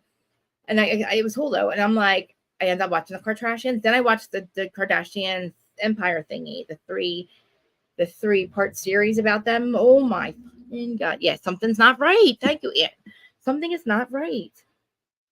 But anyway, so there's a lot going on with Miami. I'm so excited. I'm excited about it. I couldn't have done it myself. Listen, I am spiritual. There's no reason that you don't have to go somewhere and praise a person standing up there dressed up saying, hey, it's great and all, but he's not the end all be all. Like, you can stay home and you can praise the Lord. You can walk with him here. You can have your own thing. I don't feel like you need to go, and I also don't feel like you need to donate money either. I just don't. I also feel like if you donate money, then you have no right to say where they spend it. Because listen, if you're a good pastor, if you really are getting 10% of that's their paycheck to me. I mean, it's a lot going on with all that to me. And I'm also afraid to spend money too. I at this point, I'm afraid that the banking system's going to collapse, and our money's going to be it's going to be gone one day or something. I don't know. It was. Isn't it weird? Like, I don't think that she should have had a baby that quick. And I believe her. Listen, I don't call babies ugly. I didn't notice anything wrong with her first son until somebody pointed it out. They're like, his head's too big. And I was like, oh, shit. His head is too big. But I was like, oh, I wanted to hug him. I felt so bad that they made such a thing out of his head being too big. And then when they did, I was kind of, then I was like, no wonder she doesn't want her life on camera. Could you imagine when you're I don't have kids, right? But I have, my family, and I don't like when people make fun of my nieces or nephews, or if I had to have her life and everything that's already been said about her family, maybe I do understand why you keep things private, but it's odd to me to do it on camera, to introduce your grandchild, this random kid, to your mother on camera and say, I just like, if that's your life, that's great. Okay, that's you. But anyway, I gotta move on. So the thing with her dad, I feel like, yes, I feel like with Nicole and her dad, something was off with him at that dinner or lunch. I don't know this ISIS person. Maybe I'll Google a little bit. Maybe he did. I think maybe he did have a kid. I think he knew he was sick at that lunch. Kathy, your hands up. You think? I don't. Maybe. I don't know. I liked Kathy when she came home with Kyle, but then I realized why Kyle's so damaged. And I'm not blaming Kathy. I think the mother was effed up. I think the mother effed them all up big time. And I know Morgan is somebody. Terry, where are you? Morgan is somebody's adopted daughter, guys. This is a lot. We got to save this. It's Friday, though. It is Beverly Hills Day, but Miami is too good to not talk about it. I want to know her dad's cause of death. It just seemed very soon. It was before the end of filming, so that's had to be 6 months or maybe a year ago? Maybe end of last summer is when they filmed this, right? It wasn't Christmas time, so it was summertime. So yeah, like last summer. It does seem so odd, right? It seems like he's just either he's pushing her to be normal, but she's not. He's pushing her to be a normal stay-at-home mom. She was I think that her life was fine. She was DJing. She is a good worker, whatever it is. I don't know. Maybe this is not her way. I feel like he's a plant. And when I mean plant, I can well about. I'm a conspiracy person. So I feel like he's in like a Rothschild type thing. Like I think that they're very controlling people. I think that they have a mission, and I think that the babies are not theirs. I don't know. They're definitely. I don't understand. Like, how do you have a surrogate and not tell your mother? Because you have to go through some. I don't know. Yeah, something was off about Nicole's dad too. When literally they put emphasis on him going to the bathroom a lot, right? So either they knew, obviously, because they do the editing, something was going to happen. So they edited where they made that a thing. They made a thing out of him talking about he spilled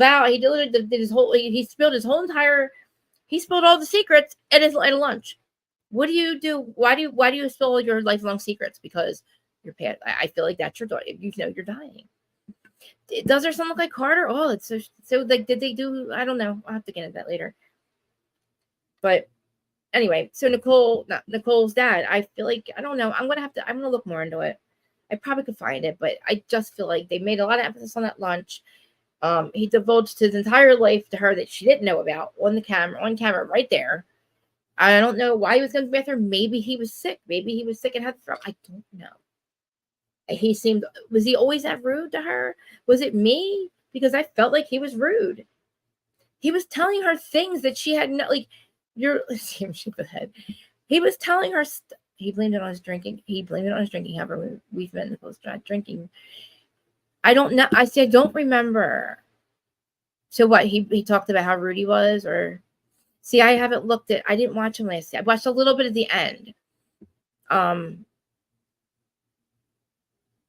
Do you think he was drinking? I mean, I don't know. Was he supposed to be sober? Like he drank there. I don't know. Something was weird with him. I don't know. Maybe he knew he was sick. But what do you guys think also too? So we got Lisa, and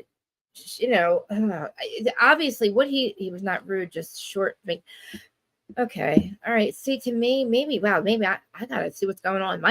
Something's up with me then, because I must have been projecting, like I must be projecting or like deflecting or something, because I was taking it very offensively. So my perception of it was skewed. So that, I mean, that's obviously something I'm going through, right? So that makes me think I gotta, honestly, because he used the toys. He did, but the fact that they don't have to emphasize, they don't have to make an emphasis. They can literally edit that part out, right? So they made something out of him going to the bathroom. You know what I'm saying? And I don't know. I don't want to say he's on drugs or anything. I don't think he would have to hide it. I don't think the mother would be talking to him. Like, I don't know. I don't know. She would. I think if she thought it was odd too, right? But I don't think she believed it. I don't know what she was doing. I think everything was so a lot. It did seem anxious. See, to me, I was so like, yeah, and you're right. I was cursing when he was talking to her. When just because he said, like, do you not hear me? Or like, he's like, are you slow? Or you process things slow? Like, I was like, what the fuck are you like? I was like, yo, motherfucker. That's how I was saying it, right? So anxious. Okay, yeah. Uncomfortable. All right. Yeah, I thought he would say to me, I just thought it was fucking rude. But again, I feel like there's there's a lot to that. I feel like, yeah, maybe like he knew something was wrong. Like it felt like he knew, and that's really sad for me. I feel like really that's, so what do you guys all say? So we got Lenny now. We got Lenny. And she's living in his, I make fun of kids. I do live in farm. Yeah, I know. But she was young. Think about it. We now see what her life was like, right? And just imagine, I don't know if the whole conspiracy stuff's true. But just think about,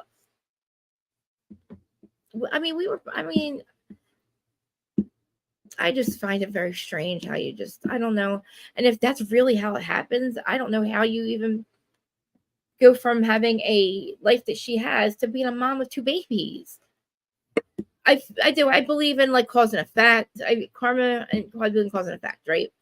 But I just don't think. I just feel like keeping it pie, Terry. I was just talking about you, Terry. Yes, that exactly. And look, that could just be how the relationship is, right? Imagine having, I don't know why the girlfriend wasn't there. I really hope that Nicole, even before he passed, she's formed relationships, because I think that she should form relationships with her siblings, and maybe that girl Isis or whatever, because if he's been with her for that, before, I think it was incarnation version. And I just said, I think that her baby will be her dad. I think her dad will reincarnate as her son, and she'll take care of him. You know what I'm saying?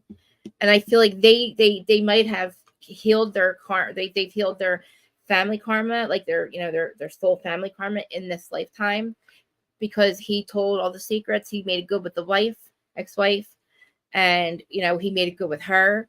So I feel like because I do believe in reincarnation. I also believe that you come here with your soulmate. You, like you said, reverse roles. And I really do. I've looked at my own family when my nieces and nephews were born. I'm like, that's my grandfather. That's my you know what I mean?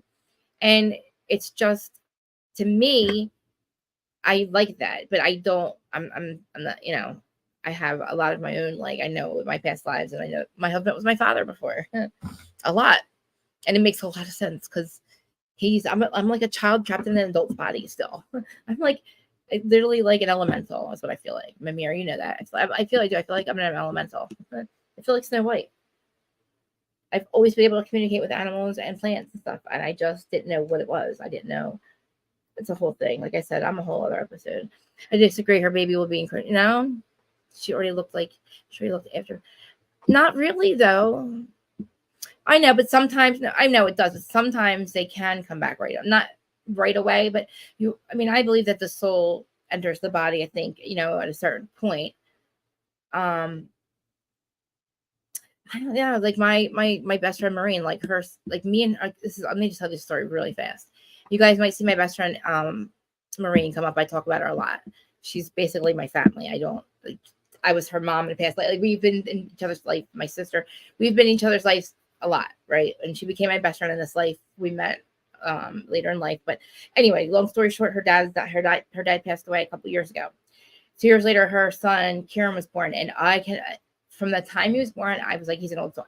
He just would look at us, and he just has this something about him is just amazing and sweet. And before, like, long story short, before he could even speak, he was pointing to something. We said, "Where's Pop Pop?" Pop Pop is in a thing over the TV. He was too young to know that. The other kids knew that. He goes, "I'm Pop." He turned around. The first thing he ever says, "I'm Pop Pop. I'm John. I'm Pop Pop." He looked at me and Marine and said, "I'm Pop Pop," and pointed to himself. And we literally ran in the other room. We were losing it. It was amazing. We were crying. We were laughing. We couldn't believe it. And he basically told us, right? And she's like, she right before that, she said, "I think he's my dad." I said, "So do I." And he turns around and he goes, "I'm Pop Pop." Just saying. It's amazing. I feel like people pass crosses when it's so seen. Yeah, I mean, listen, we all have we all have our beliefs, and like I think that there's a thread of truth that goes through all of everything. And I know, and I just feel like too, like maybe we don't have to reincarnate anymore. Maybe we can all be together on a higher plane. You know what I'm saying? I'm hoping that we do really raise up enough that like we are all in the same, like maybe say going up to wherever heaven is, or there reason it's just like a car ride away. You know what I mean? Like it's just another state, another town, another place to visit. Like, okay, they're there now. Or like maybe we can go there and we can build our life, and it's just as amazing as as it's supposed to be. Maybe Earth is really, this is the dream. Hopefully, maybe this is the dream. I don't know. Maybe this is the dream. And we are really all over there together. I look back and I miss my, like, when my childhood, when my grandmother was still alive and my grandpa, and they had a farm, and like my whole family lived, my uncles, my aunts, we all lived like on the farm, near the farm. And I'm telling you, it was like in the 80s, it was like the happiest time of my life. And I just missed that. And they passed away very soon after that when I was young. I was like 7 and 3. My grandparents were my age. They were very young when they passed away. And my grandmother, my Busha, my Pata, my dad had his 3 brothers. So they have 3 sons, older sons that were in their 20s, that were married, had kids, and both their parents passed away. And I've been mourning my grandparents my whole life. So like what my heaven is to be back on the farm with my whole entire family and the animals. I've had cats since I have 5 cats right now. I have had cats since, before I was born. I picked out a clip kitten when I was like 3 months old. Not I pick it out, but we had another cat, Sunny, that lived to be 19, like from when we were little. Like and I feel like they're all there, but then I also feel like they've also reincarnated a little bit. So my whole belief is like, I feel like we can project maybe our consciousness. Like, I feel like we're all living in our own reality, where like my reality, I have my people, and like maybe George's reality, I'm not aware of it, but I'm in that reality with him, and he's living his perception anyway. But I've tried to put, the science behind it makes sense to me. So I was able to like figure out how it happens, to feel like and realize that I do believe that they're there. I believe in streams of consciousness. I believe in streams of energy. Yes, Terry 5. I have 5. Yes, Terry has 5 cats. Yes, I have to consider the one outside now. She has not come in yet, Terry, but wait till you see how beautiful she is. She's beautiful. And I don't know whose cat she is. I'm not a cat stealer. I don't steal them right away. You found me. You found me, bitch. I feel like Whitney. You lost me, bitch. Anyway. Yes. But yeah, I also was like Lenny, he's like, yeah, okay. So back to exactly. And yeah, and I do believe we create our own reality also over there as well. I feel like we have exit points and that we can choose to stay. I think that when our last exit point is what we actually choose. I think we can go over there like the NDEs. I know that I had one. I don't remember it. I was not able to remember. I'm glad I still believe it was traumatic for me, but just knowing that I had it and having somebody else validate it a lot and tell me that I chose to stay. My life did change after that. And it was in 2012. It was 12/21/12. So it was the anniversary was this last week. Didn't know about it for 10 years. But I just, to everybody else on the outside world, my old ass just appeared. I got sick and tired of being sick and tired and changed my life. That's what it looked like. But inside, it was the first time that I actually wanted to stay clean. I like, long story short, I overdosed. I had like a really bad overdose where I didn't survive it. And then, well, I did, but I thank God the people I was with brought me to the hospital, threw me on the curb and said, she's dead. She's dying. And they brought me back. Narcan wasn't a thing back then. It was, but it was only in hospitals. They Narcaned me 3 times and I came back, and I didn't remember the NDE. I just know that I felt really different after that, and things just went up after that. And I became very spiritual, didn't know why. it was awakening. You call it like an awakening, but it didn't happen until 2020. Well, anyway, that's enough about me. And yeah, I'm an alien from Arcturus. Star seeds. I feel like we're all star seeds, and at some point we come here from somewhere else. But I don't want to lose everybody and stop talking about that stuff. So we get about the important stuff in the season and episode 8. We find out that Anna's starting to come back, which I think is ridiculous. Anna does not deserve to come back. I like the cast the way it is. I feel like, we have what's his face. I feel like Lenny is evil. Thank God he's gone. At some point I got mad at Lisa and I said, "Oh, come here, sweetie pie. I want to see a little." I wanted. I was like, you know what? I no wonder he treats you like this, Lisa, because you're ridiculous. She needs a therapist, not a boyfriend. And I don't like her having a stupid. Why do you have? Okay, Jody needs you to be more fucking present. Okay, be more present about his feelings when he's going through some shit. Lisa, that's when you check in with him, or maybe just randomly. You don't set an alarm for certain times of day to call and say, "Hey, I'm checking in on you." That's not what he asked you to do, and I don't know how he's taking this. I don't know what this dude's thinking. You know what I mean? You know what she's thinking? Tell everybody I'm a sweetie, sweetie, sweet, sweet, sweet. I want you to look at the camera.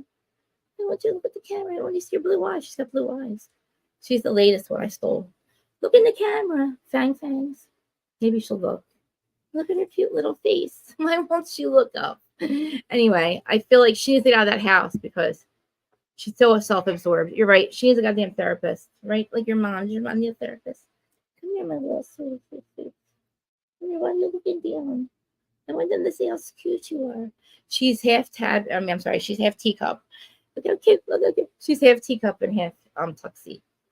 What are you doing, lover? Literally, she was in my yard, and I was like, "Oh my God, she's somebody's cat." I had to post about it. Asked all the neighbors. Nobody knew whose cat she was. I thought, okay, I'll just feed her. One day, she came up next to me, and that was it. She was doing her little doing her little thing. She was doing her curls up really cute. And then she was following me around the yard and she was playing. And I was like, oh my God. And then it was night. It was summertime, so it wasn't cold out. And then one day she was at my yard. She literally stayed at the back door the whole time. Yeah, Lenny's a piece of crap. I believe that the reality wreck thing.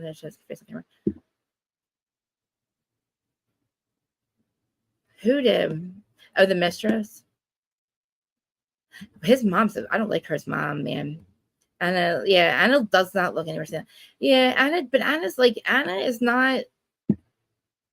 You like her? I don't think she should be. I don't like her. I don't like her at all. She's literally like North Sun Toby. What is with you and Toby? I don't. Her, well, my cat. She has them too. Come here, let me see. Every time I look at her now, I was like, look at your little Tobies. I know. I'm telling you, they all do. They don't ever. I've been so afraid of them wanting to leave. I'm afraid. I'm like, don't you let the door. Don't shut the door. And they're like, they don't want nothing to do with the outside. They love looking at it, but they're like nothing.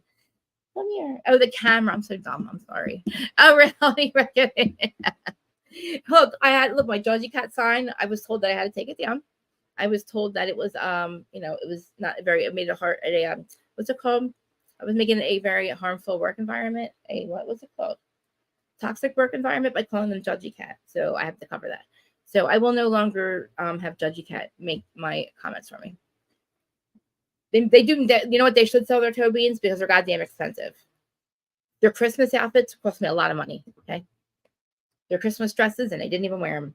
They cost me a lot of freaking money, and I'm not talking about the kind of money they spend $80,000 a month on rent. Terry and assaulted Elias Black 75. Oh my God! I didn't know when you said that you for insulting Liam Black. I didn't know that.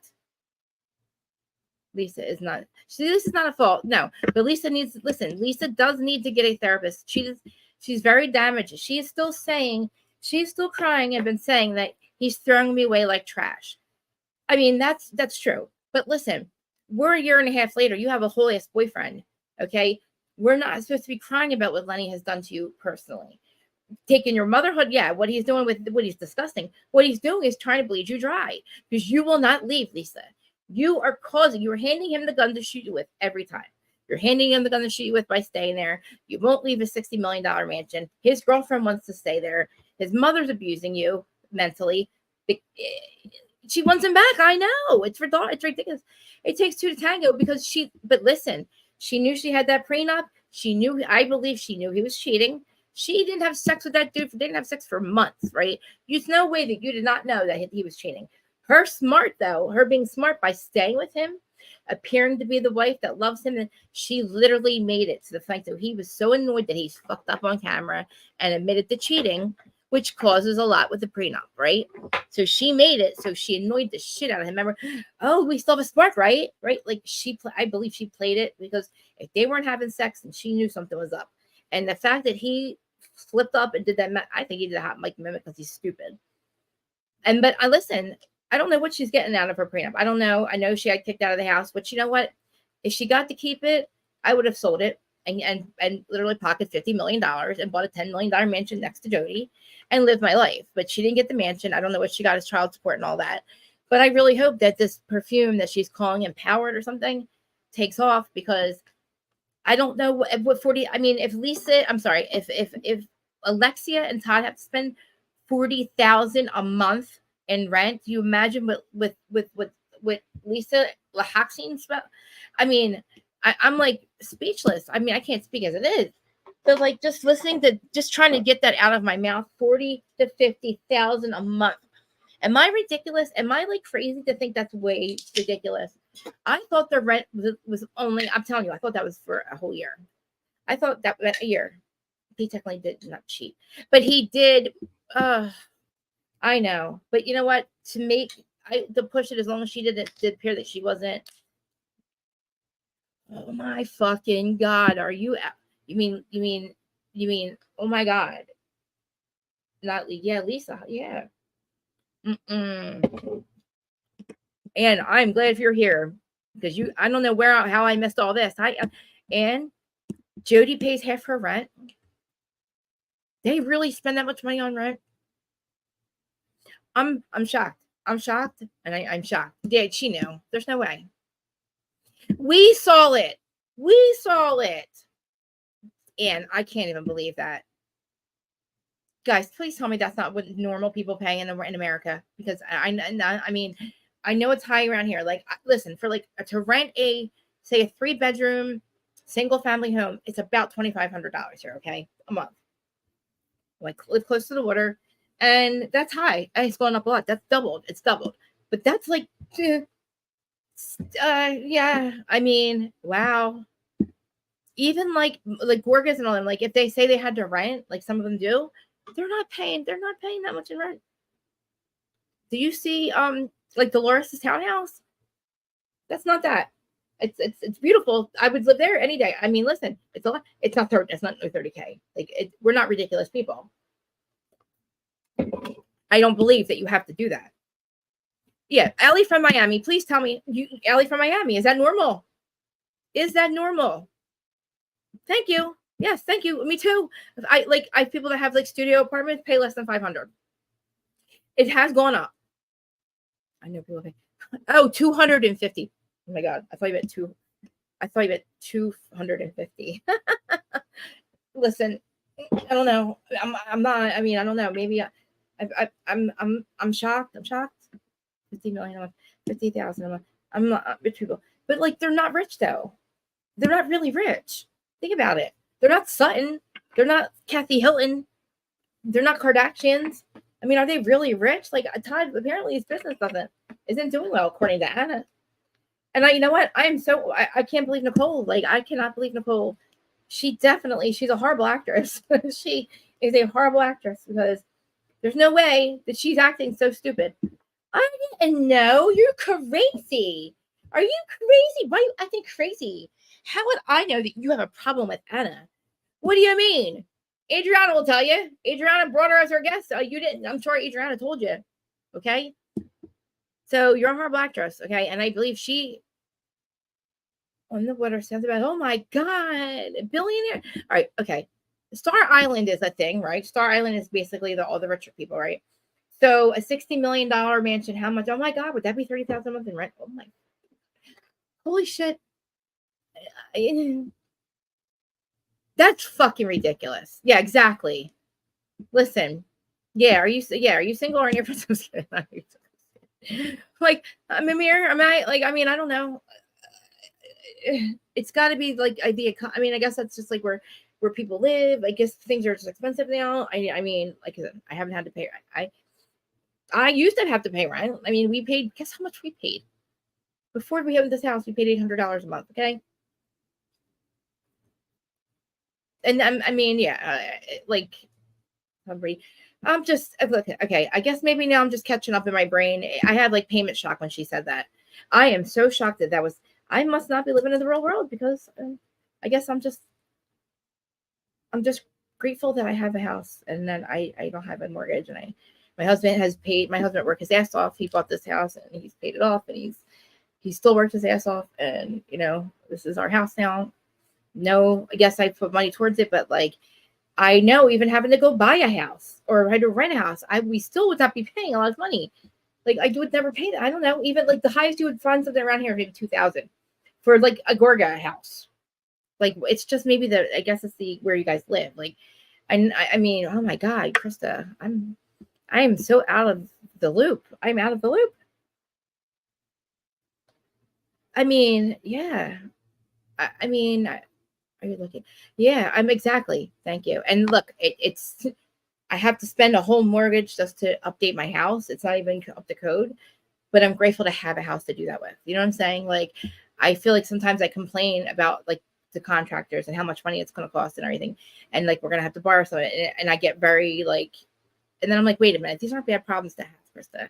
I was homeless, drug addict, a 2-time convicted felon who probably had no future at one point. Okay. And then I've come this far and, my husband I had to keep the husband. He didn't just hand things to me. I met him. He had this all, but he worked very hard to keep it. And so did I to keep the husband. And, you know, exactly. And I look at people like my friends. I'm not, we've all grown up. We were all mortgage people. We all were in the mortgage business at one point. We thought that in our 20s, we thought that was going to last. We based our lifestyles off of that. And then it collapsed. And then half of us committed mortgage fraud. And the other half had to go find real jobs. And we were like, oh my God, now we have to but we were like, we were all, it just wasn't, Jim Carrey said something one day, and I'm like, that is so true. He's like, I just wish everybody in the world could have all the money in the world and anything they want just for one day, so they can. And they're like, why? He's like, so they can realize how much it does not matter, like how much all the money in the world does not matter. Like being comfortable is fun, is okay, but like he's like having all that extra. He's like, it doesn't matter. Thank you. I feel like I hate when I say this stuff. Like I've been honest from day one. I'm very open. I'm an open book, and like sometimes maybe my opinions aren't right, and you guys set me straight. I appreciate it. Like if I say something offensive or like I want you guys to set me straight because I don't always say the right things, but I probably shouldn't say some of my business. But I mean, people try to recreate history about me, and you're not going to send me a cease and desist when I try to tell the truth about my past, and that's a long time ago. But that's a whole story that's in. Oh, I never sent you, Mimir. I never sent you my private thing, my story that I had about my 3-hour thing about my journey and my truth. But yeah. Do we know why Alexia said a thing about calling Todd with Julia? Why did she have to ask Todd's permission? What did that mean? Do you really? I see. I felt at one point like I was going to go stay. Well, not stay. I was going to go meet another content creator that you guys know very well. And when we were going to go to the Posh Fashion Show, and I felt like I was like I didn't think she'd want to. I was like, oh, she probably doesn't want to hang out with me because like there's a lot of stuff about me that I put out there, but maybe people can hear. If you just write it, if on paper I look like a whole mess, like you would think you'd be afraid of me. And I'm like, look, the most harmless thing. I mean, I'm harmless. The most harmful thing about me is the fact that I'm boring and I go to bed at 7 o'clock now. Thank you. Stop. It was crazy. I love you guys so much. I love how welcoming too. Like, listen, a lot of people don't show up to my lives, but it's probably because of my mouth and how I just go off track and everything. But let's see, they're all screaming. The alligator thing, that was funny. I'm kind of a little freaked out about the technique. Look, I am somebody that was I'm desperate to either stop taking Suboxone. I've been on for 13 years, which that's what Matthew Perry was on as well. I understand the desperation. I understand the self-medication and the desperation to get help and to not, we've always felt depressed for no fucking reason. Like you could have everything or nothing. And I would wake up with complete anxiety and not fucking know why. It just didn't make any sense. And I feel like people have been blessed to try ketamine and it works. And I'm like, so Matthew Perry, I understand why he did it. And I don't believe that he did it. I don't believe that he had it sitting around his house. And he was doing it as like, I don't think he was doing drugs. I don't think he was going, I'm going to do more ketamine. I think that he went to get infusions. And I feel like there was a situation in the hot tub. I think he had a medical emergency. But I don't like them saying that Suboxone and ketamine was the thing that, no, we don't touch Todd. Todd is starting to remind me of Louis, man. When she said that Teresa and her were like good friends and everything, and then Andy compared her to Teresa, I was like, no fucking way. She's way better. I was like, crazy, Terry. That was crazy, right? But yeah, I feel like Todd is Louis. Every time now, the more I watch him, it's like Louis. Yeah, the ketamine treatment. See, I know that on Teen Mom, I know that Tyler said that it worked, but I don't know if Tyler was also on Suboxone. Because now I'm scared because my doctor even said to me, I would never, send you to get the ketamine treatments knowing that you've been on Suboxone. And he's a general practitioner, a Suboxone doctor. He would know, and I don't know. And I also was afraid that I would get addicted to it because I was an addict for 24 years. I'm always going to be an addict, but there's a thing called addiction transfer. And even though I'm not a drug user per se now, but like, I don't want to get high from something. Hey, I hope everybody else had a great holiday too. And I said I was going to do a mental health check-in after this. I've been on for an hour, 40 minutes. Did I get through all Miami? I mean, all the main things on Miami, and then we'll get to the mental health check-in part. Yeah, that was crazy, the Michael Jackson, because I do want to talk about this stuff with you guys. Because there's a big thing, like watching her do that it was bothersome to me because she definitely left her body. She was seeing her dad, and it was like, why is this happening on camera? My phone just locked myself out. I couldn't get in. Did you see me trying to get in like an asshole? All right. So the main things with Miami, I feel like it's the best franchise right now. I'm very upset. I don't know why they don't show episodes on the weeks after and before, like Mother's Day, the holiday. They don't show the episodes of, like, why are they taking a break? They've already filmed. But anyway, Miami did it. So Miami gave us their episode. Thank God for this week. Listen, there's a lot. They say for drug overdoses, they commit suicide, or they drown. And I'm like, okay, that's the three things that a lot of people probably would not question. So I believe in the Elam. I'm not going to say the whole word of it, but the Elam. I see that's the thing. I'm into plant medicines and all. Ketamine I was afraid of. I used to do balloons. That's what they are, balloons. I used to go to concerts and do balloons. I was addicted to them. Like I would be addicted to any drug that was a stimulant.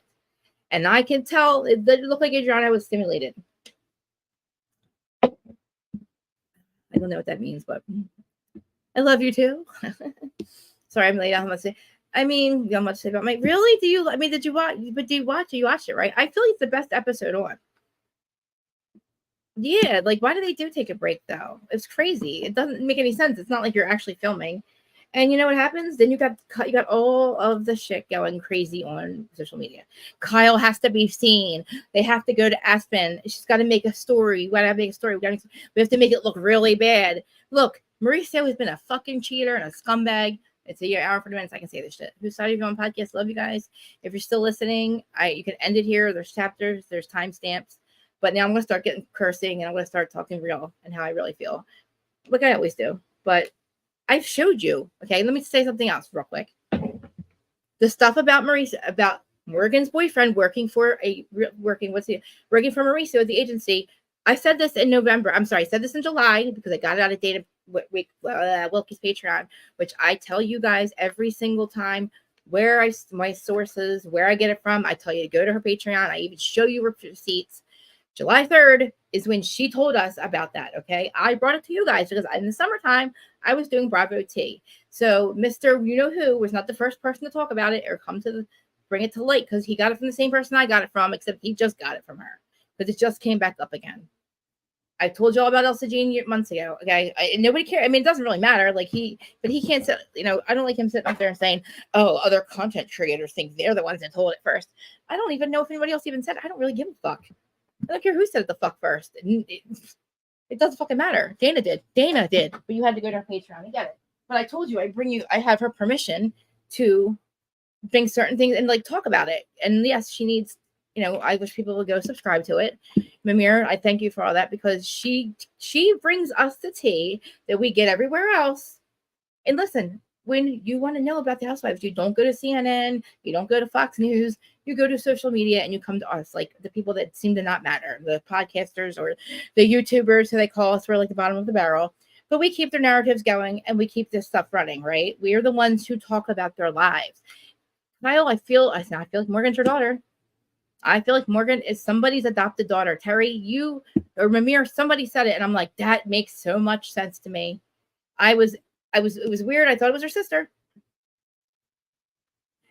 Morgan is just, it was a coincidence. I'm telling you, it was a happenstance. I believe it was a convenience.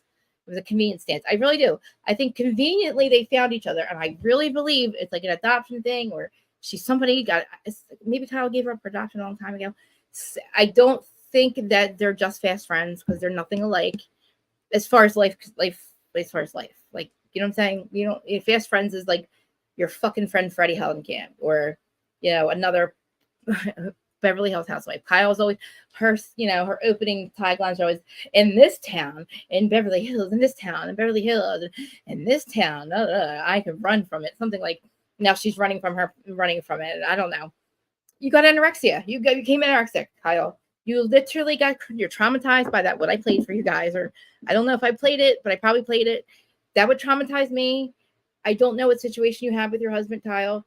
There's been weird shit now. Dana has proved that these rumors have been out in like page 6, and there's been a narrative about him for a long time that I didn't even know about. So this is not new news for Kyle. Okay, she's acting like it's new news. Maybe it's new news that he has a love child. Maybe Leslie has a love child. Like I don't even and Morgan goes, why would Morgan question another famous person following her? Isn't that what they do? It just happened that she thought of Kyle. It was what I'm saying. She had to have known that she was adopted maybe by somebody. Maybe she knew that Kyle was her. I'm saying that I'm left to say allegedly because this is just where did I get this from? I don't know. Somebody brought it up, and I'm like, I actually said this in Dana's Patreon, and they're like, "Oh my god, that makes sense. Oh my god!" And I'm like, I can't find Dana. I cannot find her. I still haven't found her to ask her about this. I have to find her because I'm telling you, the stuff about the boyfriend working for. If she was having a relationship with her, why would Mauricio hire her boyfriend? And her boyfriend's worked there for ex-boyfriend. He's been there for a long time. Because she doesn't have to support it because they're old enough to make their own decisions. And I think that he runs he's got a huge company. Why not? Just because he does what he does, he runs it. Well, now he's settled with that most dangerous man in the world. And that man, listen, just because you settled the money, that doesn't mean what you did went away. No, he's going to probably unalive you. I'm just saying. I would have to run Kyle too. It's crazy. So how did Morgan not connect? She had to have. That's what I'm saying. It had to have literally been. It's so fucking strange, don't you think? Go on his name's Joe Link. We can look him up right now and tell you when he started working there. Like, yes. Listen, he's probably a great father. He's just a horrible fucking husband, and he's a great provider.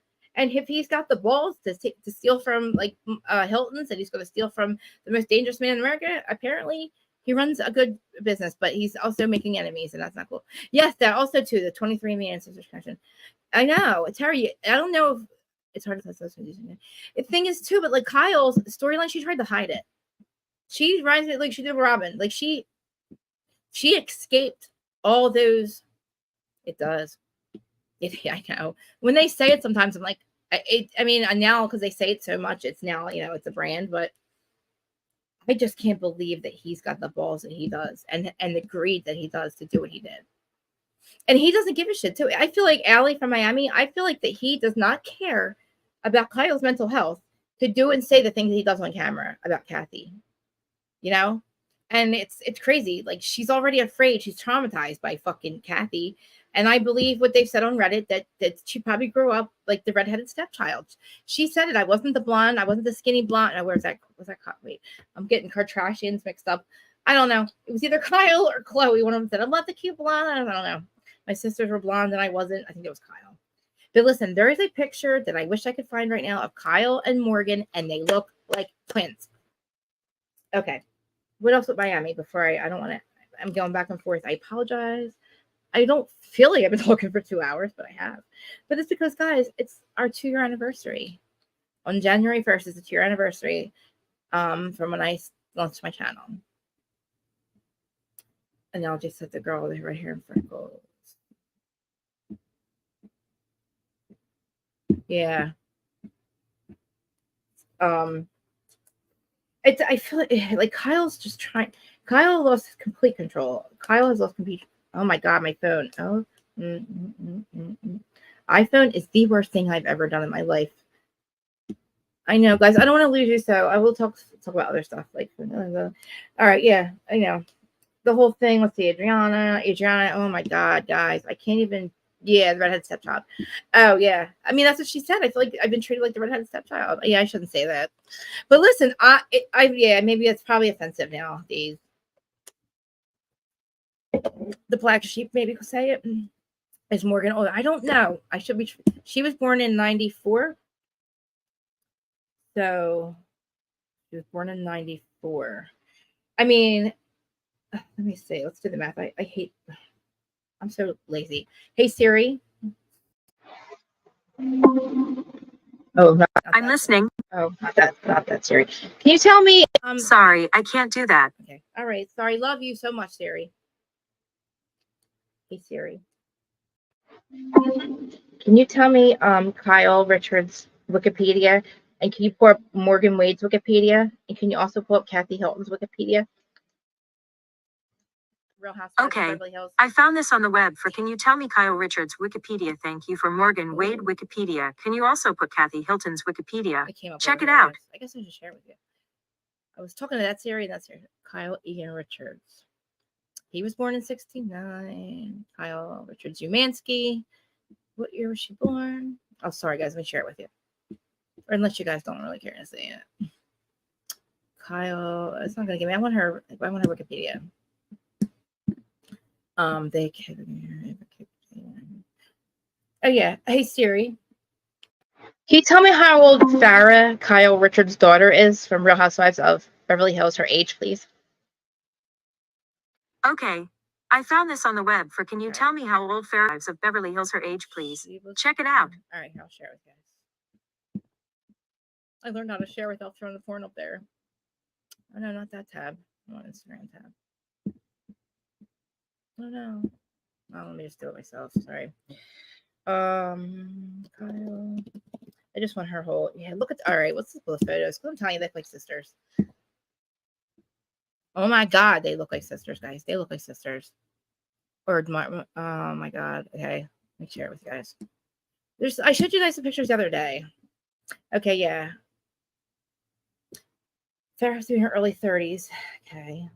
Yeah, you know what? Let's look up her Wikipedia. Do we know her last name? Farrah. No, I don't. The other one comes up. The Farrah from Teen. What's it called? Teen Mom. Oh, I can't stand her. I don't want her. No. Real Housewives of Beverly Hills. Farrah. Oh my God, guys! Look at that. Look at the resemblance too. Look at the resemblance. Screen. Farrah. Can you guys see it? You can see it, right? Oh, make me smaller. Make me smaller. Make me smaller. There we go. These pictures, I'm telling you. Let me get you off of there. Okay.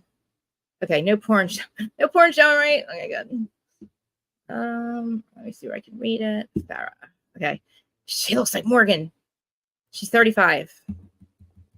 She was born in 88. Why would she give her daughter up for adoption? I'm so confused. Do you think? Oh my God! So guys, she's 35. Kyle's 58, right? Farrah Brittany, born in 88. Okay. What are you guys thinking? Morgan's 29. Does anybody that's where Kim's back? Do you think it's Kim's adopted daughter or something? I don't know, guys. Something's odd. Like, you don't think? Oh God, can you still see me? I guess think it's weird. Morgan's 29.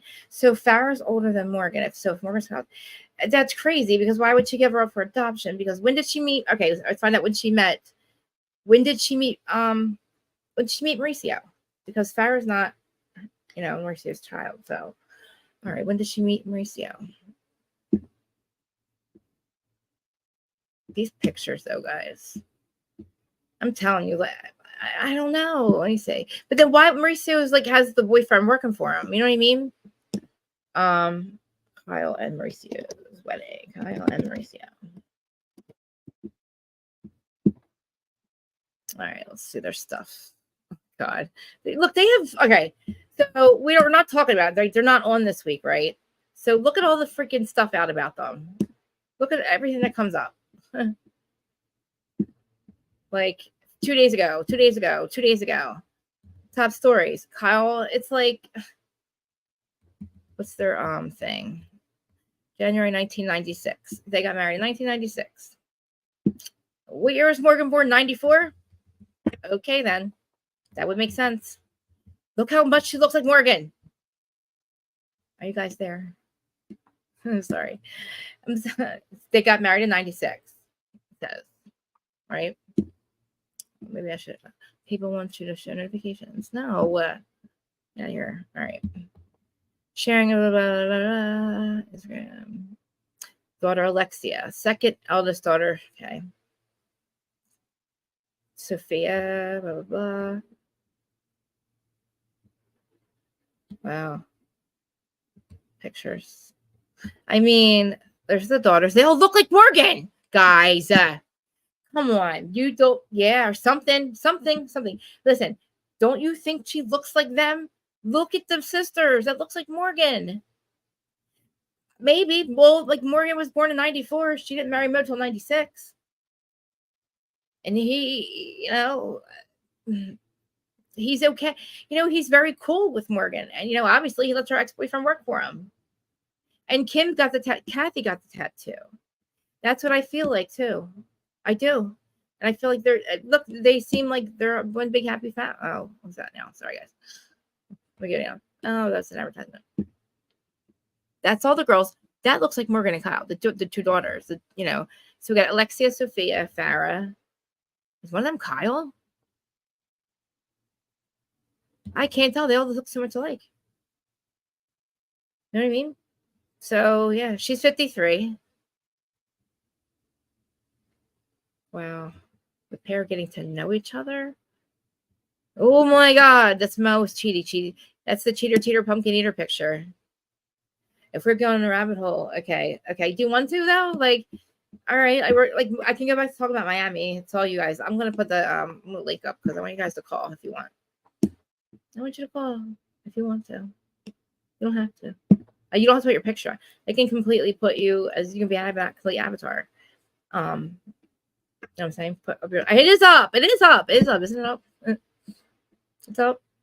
Everything I'm saying is either alleged or my opinion. I do not. If I have facts, I would. If I have any proof, I would get it from Dana Wilkie, and she always has receipts. And if she says alleged, she usually goes. And if she says alleged, she usually means that it's real because she doesn't even say alleged things unless she goes down and she figures out did I put the thing? Hold on. My ADHD is so bad. I don't take medication, so that's why I'm off the hook. For people that are watching for the first time, I love you. Please go to Instagram. I mean, if you're on Instagram, I can see you.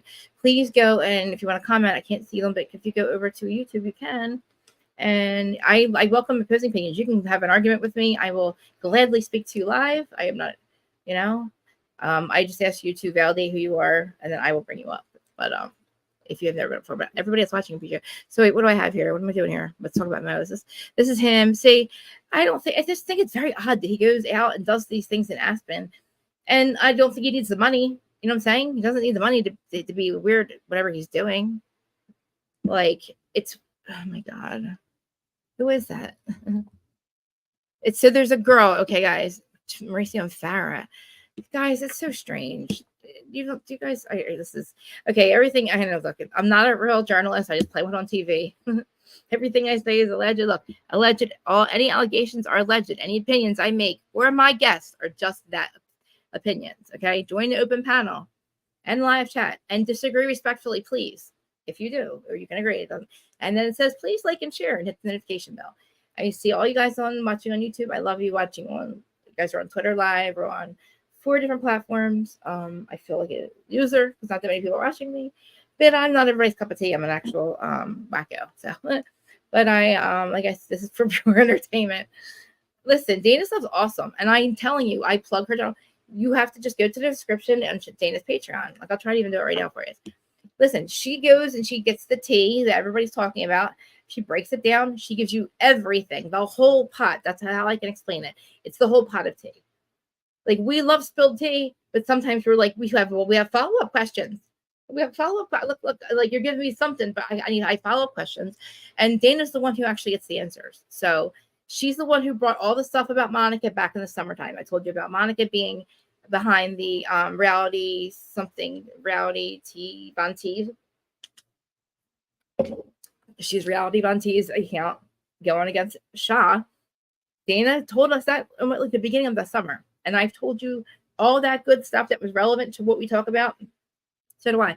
It's relevant for what we talk. And it's actually like 10, actually. It's like 10. I'm telling you. Mamir, tell them. I'm not just saying this because, like, I love her. Like, I don't watch, I watch Zach, okay? And I don't even fucking, I guess that's why Adam hates me. But you know that I respect these people. I would not. And in Dana's Patreon, when I tell you the stuff that I get out of there, I tease with it. I've seen the receipts. I just don't like to bring everything because it's, her paywall is behind the paywall. And there's things she does say, please keep it here. And I don't, but I am trying to get her to do a live with me once a week, or not once a week, like once, maybe every 6 weeks, every 5 weeks, we'll do a live and like bring all the 4 or 5 most relevant things, which are amazing, every Tuesday, and like talk about them and hopefully bring up her Patreon, because listen, she's a single mom. And when you have a fight with another content creator, she lost about 30 Patreon members when that happened. And I don't want to talk about what was going on between her and Zach. It's like he said, I don't want to get into that because I love them both equally. But she lost a lot of Patreon members over that. And it was like really sad. I didn't like it. It was sad. But she's definitely, hey, Steven, thanks for coming back. She really is. Like, and look, I say to her all the time, you inspire me, because I was like, she's the one who named my channel at the very beginning, called The Unpopular Opinion. That was me for about 3 weeks. But I was so attached to my reality name that I had to go back to it. But yes, yeah, actually, no, I think it's $9.99, maybe $9.99. Yeah. Listen, it really is, because even if there's a topic you want her to go, she deep dives and she knows everyone. Remember, she was on Housewives of Beverly Hills for 3 seasons. And when I heard her deep dive on the Russell Armstrong suicide, unaliving, oh my God, sorry, unaliving, I was hooked. And this was recently. I was hooked a long time ago because she helped me out. She really helped me out with my situation. I mean, I didn't even put 2 and 2 together. She did. And she said, run. I'm not going to bring in what happened, the situation. If you guys have watched me for all, you know what I mean. I'm now my podcast is Who's Starting One. It's just me. I will never have another co-host ever again. Never in my life. I will do this by myself. And that is the way it has to be, because you lose friends that way and you can't trust people. And I will never, ever put the integrity or whatever if I could have integrity of my podcast on. I would never just be a snitch or a rat. But anyway, listen, I love you all. And we can start talking about, listen, I will talk about anything you guys want now. Russell episode, it made me cry too. Listen, I was sobbing. And so right before she did that, I found out that his partner also unalived himself. I was like, wait, to what, huh? I don't believe in coincidences, okay? To me, that is a very odd coincidence. And whether they were pushed to that point because they were forced to be on a national platform and they couldn't handle it. Callers. I know. That's what I'm saying. That's why I have my link. I post my link. I want people to call. I can talk to myself. The other day, I couldn't believe I watched Zach literally talk for 45 minutes straight. And I'm like, oh my God, that's me. That's what I do. I'm like, holy shit. And I'm like, dude, take a breath. I was starting, and I don't know, Muddy Grace in the chat room. She starts yelling at me because I start to I'm like a little kid in his chat. I'm like bored. I'm like, what do you do? Because he's talking about the same thing. And I'm like, oh my God, this again. And then I start to act out. I get very, see how I'm out really antsy here. I really can't have a co-host because I'm hard to deal with because I talk a lot and I try not to interrupt. I try to stay on script, but my notes help me out. But there's a lot going on up there, guys. There's a lot going on up there. But I love the farm. I'm going back to Real SMM because I have a lot of notes. I'm obsessed with the farm. I'm obsessed with Alexia. I'm sorry, no, Julia. I'm obsessed with the farm. I'm obsessed with all the goats. I would not, I like when people talk for a long time. Listen, because I feel like our generation under us is they like short form. And I'm not a short form person. I call it short form, like the shorts. I don't like that because I'm getting into a thing. I don't want it to end. I want the fucking documentary to go on and on and on. I don't want it to ever end. And I can't get enough of them. So, it's not like I'm giving you guys anything special, but I'm just saying, I remember when I was just watching Adam, the reason he built his channel, I believe, is because he had opened a panel up and we had a panel every morning, every evening, 3 times a week. And he let us up there. It was usually me and Jordan. We had Sunshine. I mean, listen, it was 6 or 7 of us. Joe Mendoza. We were Trish, Norma. We were hot, messy topics. We were hot messies. So, I'm just saying, for a year and a half, we did hot, messy topics. Then we did the morning show. Then we did the tour. And it wasn't me. I'm saying him and Zach and Jason. And I was able to get the confidence to do this. So I'll never take that away that he gave me this platform, not gave it to me. He allowed me to be on his. And, whether he thinks whatever he thinks about me, I don't know. I thought we were friends. But I can't take away the fact that he did this. And Dear Dana was up there too. Yeah, he made I got confidence by just him letting me up there. And then, we had the tour and in New York, I realized there's people there that actually wanted to see me. And I was shocked. Steven, are you watch all the shows or all the stuff? You guys know, yeah, do you guys know, what was I saying? Oh my God, what am I talking about? Southern Hospitality. Oh, guys, it's 222. It's 222. Sorry. I noticed those all day. Well, it's 222. Yeah, I get irritated. It's crazy. I feel like that's my I feel like we're old or something. I feel like we're the last generation. I'm 46. So 43. I feel like, we like long form stuff. We like to talk about things. I could sit on here. You don't understand. Me and Jordan would talk on here. We'd be on here with you guys, right? I mean, and then we would go off live and then be on the phone for 8 more hours. We would talk Bravo because I wasn't used to having people to talk about Bravo with. So we had to go through all the shows. I wanted to talk about everything. I want to know your opinions on every Bravo person because I watched them all. Yes. And I watched Crazy. Yeah. Yeah. And listen, I want to, like I said earlier, I'm not going to do a separate live, but I did mental health check-in. So when I tell you, it's when I have opinions about the people and they're the whatever reality TV does, whatever reality TV does and creates. Yes, that's what I'm trying to get there. Do you realize I didn't know how close I was to DC? I am trying, I'm also trying to get you guys to come to the Jersey Shore. You watch Dana? You mean our Dana Wilkie, right? Not the fake Dana. Isn't she awesome? Listen, I know you can go to Dana on Tuesday and get it all. You get it all in one shot. She does for 2 hours. She gives you the entire bullshit of week that happened and everything behind it. She's like, guys, listen to this shit. She's amazing. The other day, she's like, oh, did you hear this? I'll tell you this, Joe, it's about Hugh Jackman. There is a rumor about Hugh Jackman being bisexual, whatever he is, I don't care.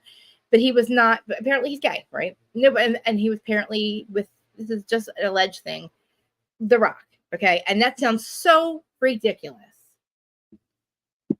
Dana, I love Dana. I'm on there as the Who's Signing On podcast now, I think is my name on there. But she's like, guys, guess what? The thing about Hugh Jackman, he divorced his wife, and guess what? He came out as bisexual, and he's dating a guy from the show oh god, what is it? Help me. They used to be 4 or 5 of them. Straight guy, or oh my god, queer eye, Jesus Christ, queer eye for the straight guy. He's dating one of the queer guys, allegedly. Dana's like, guys, guess what? Because we're like, no way, The Rock, no way, they're not doing that. That's just some crazy stuff, right? That's just some like alleged stuff. And she's like, no, man, I think it's true. And she's so funny. Yeah, Dana's amazing. About a year ago, it was me and Aaron D were on here. We started, like I said, Who We Saw You On. That was originally going to be a podcast, but podcasting was where you didn't see the person. So imagine not seeing me, smiling and laughing, but hearing how I speak. I sound angry, but I'm not. You know what I'm saying? Like, I'm not. I was getting reported to Facebook jailed all the time. I don't know how I get away with being live on Facebook and Instagram now with the way I talk, because when I would type that stuff, I would go to Facebook jail. You admitted what? Patrick and Palo tell a story all the time. Who's that? I don't know. Patrick is the one he's with now, right? Listen, I'm shocked about what's his name? With P. Diddy, the one actress, the older actor. Listen, this is getting horrible. I don't want to go into it. I'm going to totally wipe that out of the universe. I didn't even bring it up because that is some shit that I can't even go down right now. I want to enter, like, we're leaving 2023. I wish I had my crystals, because I do. I know, don't I? And Teresa sometimes too. I hear Teresa in my voice when I curse, because we just sometimes, listen, when you get that angry, you don't realize it. We just sound very, I sound angry. When I would like blog, we called it blogging. Don't laugh at me. But like, whatever, we would be on Facebook groups. Okay. We'll call them Facebook groups and stuff. And we would be saying my opinion. How many times he fucking reported me? All of Zach's people reported me. I was fucking banned for 6 months. That's why I couldn't start a podcast, because I was considered the angry blogger. And nobody knew who I was. And then Zach's like, you need to go. You got to go see my friend Adam. He's got a YouTube channel. You need to show your face. And I laughed. I said, YouTube. Literally, YouTube? I'm like, that's where I go to find out how to like work on my car. I had no fucking clue that there was a whole, I didn't even realize all these people, that you were all here, that I love you all. I didn't realize you were all here. I couldn't believe that I could go and I was like, I want to start a podcast. And he's like, you can't start a podcast. Nobody will watch it. I'm like, no, whatever. And I'm like, but everybody's, it was like blogging was like the involvement. Now we're all podcasters. I think everybody should have a podcast, because you can tell your feelings. It's free. You can literally broadcast it for free, and you can make money, but you don't have to. But people, I feel like, get a podcast because they can't speak their mind, and they get a podcast, they can finally speak their mind. You know what I'm saying? And I thank you for saying that, because now you know me, though. And that was the thing. I don't know how many times that Zach basically said, well, you know what? They got very fucking toxic to each other, right? And it was hard to decide who was doing what. And then actually, I couldn't make a decision. Somebody made the decision for me. So I didn't have to. Somebody made the decision for me. You get, I do. And that's the thing. But so you see me, though, right? Could you imagine? Like, I don't know. I kind of listen to myself back. I got to stop the likes and the, like, I got to kind of stop that shit. Somebody's like, I'm not going to say who, but I go to them for advice for this stuff, because they're really smart with this. And hey, like, sit on your hands, first of all.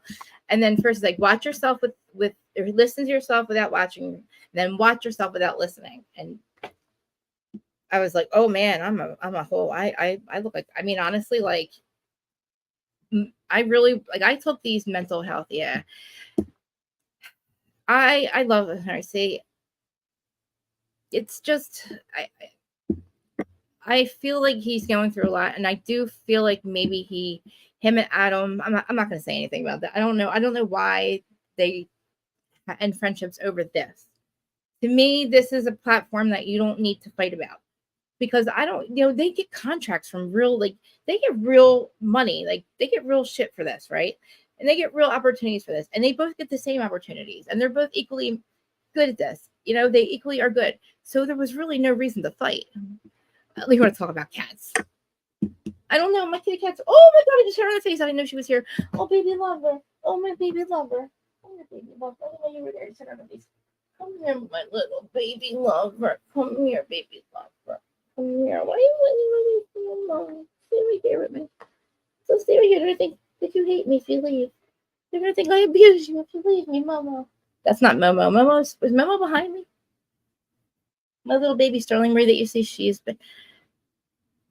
Yeah, and I also try to. I know, it's hard for me. I know. See, then I go to listen to the podcast, the one that's on like iHeart and stuff. I hear myself. I don't. I sound like I don't sound good. But listen, I appreciate you all because like this is hard. Like, yeah, we'll take a little talk about cats is a good break. Terry, oh yeah, you're right, Terry. You're right. You're right. So I really think that we are in the really good situation as far as franchises. We have really good Salt Lake City right now. I believe it's gotten way better. And if it's just them recreating old history and recreating old scenes from Beverly Hills, I'm for it because they're amazing. Nicole is a horrible actress at the end at the end of Miami. That was a setup. It was a whole ass setup. And I don't like it. And I was like, oh my God, she became friends with Alexia to take her down. I believe that. I really do. Reality. You know what's crazy? So somebody said, some smart ass bitch. I don't know if her name's Miss Mel, and she's Miss Mel, and she's on all of her things, whatever. I don't know her real name. I don't know where she's at here. I've only seen her on Patreon. She said, oh, this is the reality. So they were talking shit on me, right? And I'm looking at it and I don't give a shit. I know I'm a weirdo. I know whatever. So they get to the part where they're like, yeah, then she did the T. She stole that from somebody TT on Twitter. I said, really? Because I have been the harsh reality. I actually, what's it called when you buy the thing? Not copyright, not like all that, but like it's like $4 to buy the whatever it's called. I have been the harsh reality since 2012. So there was no, I was spelling it TEA for a long time. I never saw it. I don't know what people do now after that. That's fine. I think it's a cute little thing. I don't own TEA, but I do own Reality with Krita Marie. I own the Harsh Reality, even though that's my ex. That is what did I call her?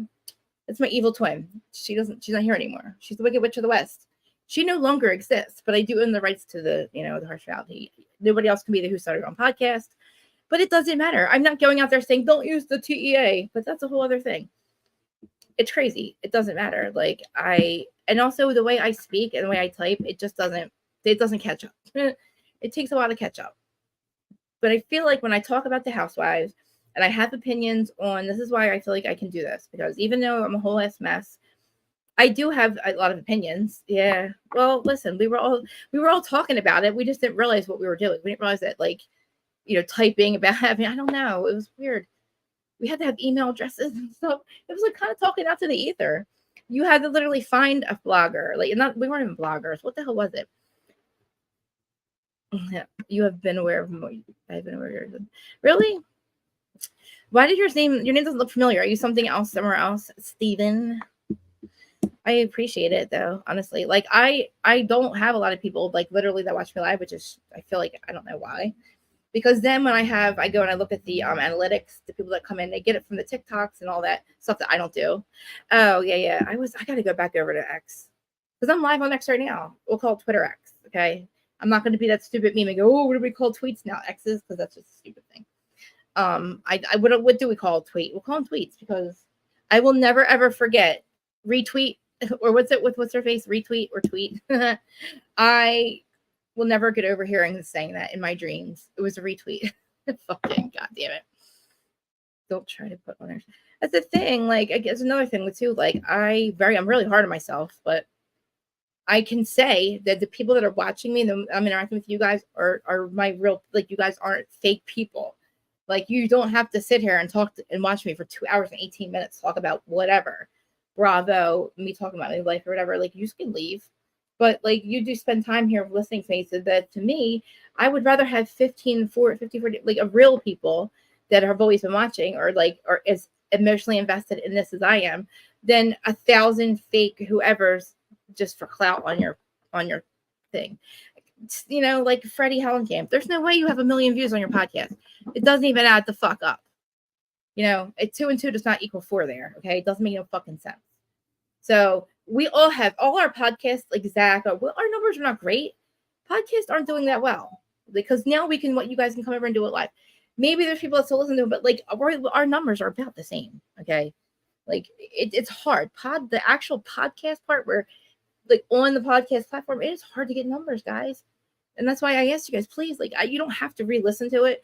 But I feel like Bravo and all them, they give more respect to podcasters. I feel like YouTubers are like the low men on the totem pole, which we have a harder job.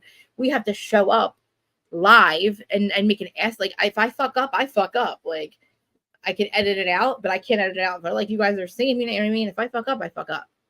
So it's like me even trying to sell myself, like, you know, like I don't know how they all do it, like where they get contracts, like Heather McDonald, they all have contracts, like big, you know, like Call Her Daddy podcast. To me, I don't believe your numbers in the beginning. Whatever. I grew you guys organically. I know that. And then that's fine. Do what you have to do. But I don't think they're any better than me. I mean, they're not doing anything. They curse like I do. Like I feel like you have more freedom on the podcast side, but when you're on YouTube, like I can't get into like the spiritual part. I can't get into this stuff. Yes, I do. Remember that shit? When she was going after Mary, I ran. And then somebody was saying that person that I was on his platform for so long was always fighting with other like, oh yeah, he fights with everybody, he loses people. And then I saw it happen and I'm like, I would never think it was him. I did not think it was him. And then when it happened with Zach and then me, it was like I am, if you can do that to him, I am nobody to you, Adam. And in the grand scheme of things, really, I'm not, you know, I don't know. I thought we were friends and I thought we had, you know, a good friendship. Not only that, but doing this. And maybe we didn't, but she will not be named. Yeah. Yeah. You know, I tried. And look, I didn't mean for the other thing to happen. I was very excited about the other podcast. I thought that person was genuine and real. I did not do the math. I couldn't add things up. It didn't add up to me. It's like what I'm saying. Like, listen, I love watching other out here. Like when you can see us, I feel like it's more engaging. I'm inviting you up on my platform to come and talk to me. Like even here, live chats. Look, nobody's telling us we can't. Like, yeah, maybe they'll demonetize me if I was monetized for cursing. I don't want you guys to be offended by my cursing. I'm sorry that I just feel like me stopping in the middle of a sentence to think of another word. Sometimes it just doesn't come out right. Yeah, I used to watch Bailey, what's her name, do her makeup. I used to watch all the makeup tutorials. Like I didn't really, you know, I didn't expect this to go this long. I really did. In the very beginning, I didn't even care. I was very sloppy about it. So it's my fault that it took me this long to gain all my subscribers. But the 15 of you that are people that are watching me right now, I know that like you guys have been here with me for a long time. And the new people coming in, I appreciate that. Like obviously something's happening, something's working. And like I'd rather have 15 real friends than 1,000 fake people. And I'm not saying you guys are friends, but like, you know, there's a lot going on. And I don't fight with other content creators. I don't get into all that shit. They stop talking to me, that's one thing. I have a reason to be mad at the other person, but that's all a different thing. That's personal and that's something that happens, you know. Dana said, I told you not to trust nobody. It's, you know, JY, I can't believe that motherfucker is still out here fucking with people. I don't even want to say his name, but I started, the first YouTuber I watched after him was JY. Brownstein, we'll call him. I don't want to say his name, but like, I couldn't believe the toxicity. It's okay. I can't believe the toxicity. I love AT2. AT2 is my boy, man. And I didn't like him getting involved. I show up for him as much as I can. I'm going to put his stuff in here too. I don't like him getting involved with people that go after him. He's got some good content, man. He's got Jag, for fuck's sake. Jag's important right now. Jaguar, right? You know what I'm saying? So like he gets all this shit for it. It's like crazy. Yeah, like I'm sorry. Yeah, I know. I have to stop doing that. In case anybody, I'm not even gonna say it, but So what's going on in Bravo Land, guys? What can we talk about in Bravo Land? Anything? What do you guys want to talk about? Let me see what you're at on that. Sometimes I miss some of the chat. Let me see. Like, I love being live on Instagram. I've been wanting to do it for a while. I was just a little lazy about it. If you guys are watching on Instagram, hi, thank you. I know you probably see me and you probably don't know who I am. I had a reality with Krita Marie Instagram account for the entire time, since since Instagram was a thing. I never had another account. I've only had one Facebook. I've only had one Instagram, and I got locked out of my Instagram when my ass switched to iPhone like an asshole. It is the biggest mistake I ever made to get Mac. Thank you, Jason. He's talking me into getting a fucking Mac Pro Air. I love my laptop, but I can't stand the fact that I'm locked out of my. It locked me out. So I had to get a number. I cannot get into my reality. That is my biggest following there, and it took me a very long time. And it's not about the fact that I wanted to do this. That helped me. Yeah, Brock Rugby. Listen, oh God, there's so much going on, right? Listen, Vanderpump. I cannot wait for it to come back. Steve, please tell me you watch Vanderpump, because I will talk about Vanderpump. I'm going to talk about. I want to know how I'm going to fit it in, guys. Or maybe one of the franchises right now. We have so many franchises on, and I'm on 3 times a week. I was kind of upset. I was like, I didn't think I had anybody to talk about anything to talk about this week. I love her. Oh, thank you for coming. That's what I'm saying. I love the fact that she can stream from my channel and we can stream from each other's channel. I have to get with her, see if we can go over on hers, because she loves a good Bravo like breakdown too. I love a good Bravo breakdown. Let's see what's going on in Bravo land right now. And are you serious? This is a first. This has got to be because it's a 2-year reunion. I mean, a 2-year anniversary, and Dub's coming up. Hi. Hi, Krista. I just wanted to say Happy New Year. I know you're always encouraging people to call, and this is the first time I've ever called on a live. I know. I'm so excited. Do you like it? The first time I've ever called on a live, period. And I am on so many different lives. So I chose your channel to do it. Why? Because you love me so much? Because Terry did too. Because I really like your authenticity, and I just wanted to share that. Thank you so much. I appreciate you saying that. Because yeah. I know that I feel like I'm an oversharer anyway in life, and it's probably not a good look. But I also don't want to look like a hypocrite and feel like I don't know. Sometimes I feel like I have the life lessons I have help me understand what these reality stars do and say and the way they act sometimes. I mean, I could be wrong, but I just feel like my opinion is valid because I feel like I've been through all that. But so when you guys say that, I really appreciate it, because it's like I don't monetize, so I can't look at that as my numbers, but like you guys show up and that means a lot to me. So, because you know how I'm so insecure about it. Well, everybody has their own insecurities, and I think that like you're very brave for sharing that. Thank you for saying that. I mean, it's crazy because it's like people would probably, a simple Google search, you know what I'm saying? Because I didn't realize in the very beginning not to use my real name, not to give away like other family members' names. I didn't realize that was not a good thing. But I'm like, well, they're going to find out about me anyway, because, I had a situation, like my ex-best friend. She's just going to talk about it anyway. And I didn't want her to recreate history for me. And I've always been an open book. And I also, like I said, like, I don't want to, I'm proud of how far I've come. Like, I'm so proud of myself. Like, even if this has been 2 years and like it took me a while, but like just where I'm at in life compared to where I was in 2012. I was homeless. I was out of prison. I died. Like I had no other run in me. Like I was going to die. I was going to die no matter what. Like there's no way I could have done that again. I couldn't had to have another run in me. I was a mess. But when I met my husband, I was only 6 months clean. And the only place I was going was AA meetings. I wasn't leaving the house.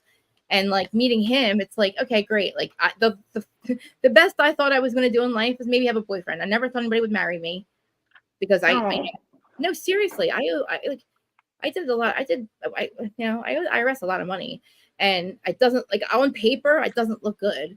But when people meet me, they understand like why I'm the way I am and where I came from and like why I didn't know any better. I didn't know any different. And now I do. It took me a long time. But like I look at my life now and it's like, the husband, but like he was great, but I had to keep that guy. Like I worked on myself even now for the last 10 years. I can't believe it's been that long. Like I met him 10 years ago, but it's like I'm continuously working on myself and having like a platform like this, not even to talk about my problems, but the stuff that reality TV was like my passion. There was a point in my life when I was in AA and somebody asked me my hobbies, and it was so sad to me because I had nothing. I couldn't say nothing. I was, oh my God, Krista, my life revolved around buying and selling, buying, selling, you know what I mean? Or going this, I always had a court case, or I was going this where it was always like no peace of mind for like 36 years of my life. I didn't even know what peace of mind meant.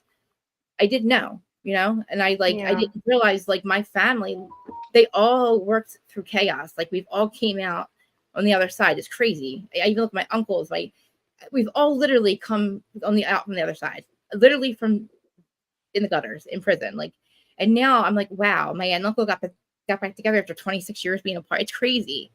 We've all made it through like addiction. And I feel like that was my family's thing. Like, I think that's what in this incarnations we had to get through this addiction. We lost my grandparents very young. They lost their parents, so they were alcoholics. I was an addict. Like, I tried to get my dad sober until he was 55, and then he finally did it. We got sober together, and like my uncles had their own journey. My sister, we've all literally come out on the other side. And I look at our life now, it's like a fucking miracle. Honestly, it is. Well, I'm thinking about and just kind of looping this back into some of our passions that we share with reality TV and the different celebrities that we follow online. Shannon Doherty, do I say her last name correctly? I'm not sure. No, from 90210 started her podcast. Shannon, yeah, Dr. Doherty. I can't say Doherty. Yes. Doherty, yeah. So Shannon's recent podcast, I'm thinking of Trevor Noah's recent podcast. Jay Shetty has his. It's in the world of like that self-help, but it's also like storytelling and personal storytelling. So not necessarily telling stories about other people, but telling their own personal journeys in a way that is framed, and then so that others can not only understand maybe things that they've been through, but then also perhaps maybe there's threads in there that people can pick and choose from that might inspire them to do something or make a change in their lives.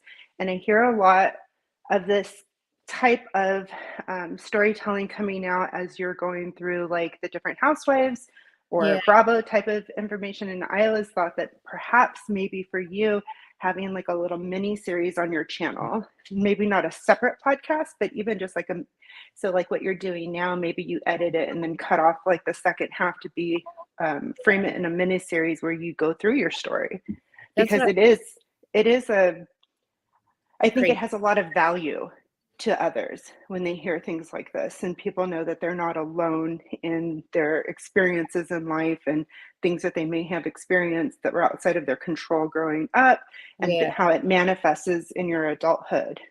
It's so refreshing too to see like now people are actually talking about this stuff. Like I fought with myself so much about having a separate thing, because it bothers me that I turned my Bravo stuff into this. But then I'm like, I struggle with that so much, because I'm like, and I also don't want to be like, oh, poor me. This is like what I went through, because I didn't realize it. Like, it's so weird. You don't realize it's so hard to explain, because I look back and I'm like, can't believe I'm here. And then I'm like, how did I do that? But then I'm like, I watched like with Shannon, I did watch a couple episodes, and then like even with Tom Sandoval, this stuff, like the mental anguish that we've gone through, like when nobody knew, like, like we weren't, that's crazy. Like, I just never thought, like when I watched Matthew Perry, I was an addict watching him. I was on pills when he was on pills I'm watching Friends because it was the only thing that made me laugh. And then I would think to myself, oh my God, I could never do that. I'm a drug addict. I'm a loser. Like, look how cool they, like, you know what I mean? Look what they did. Like, like, look at them. Like, they're like, I could never be that. And then I find out, like, he struggled at all. You know what I mean? Like, he was literally reading his book is like reading what's in my head. And I'm like, holy shit. Like, I just, you didn't know. And it's like, wow, like, it's hard. It's like, I don't even know what it's like to not have my brain always in just such a go.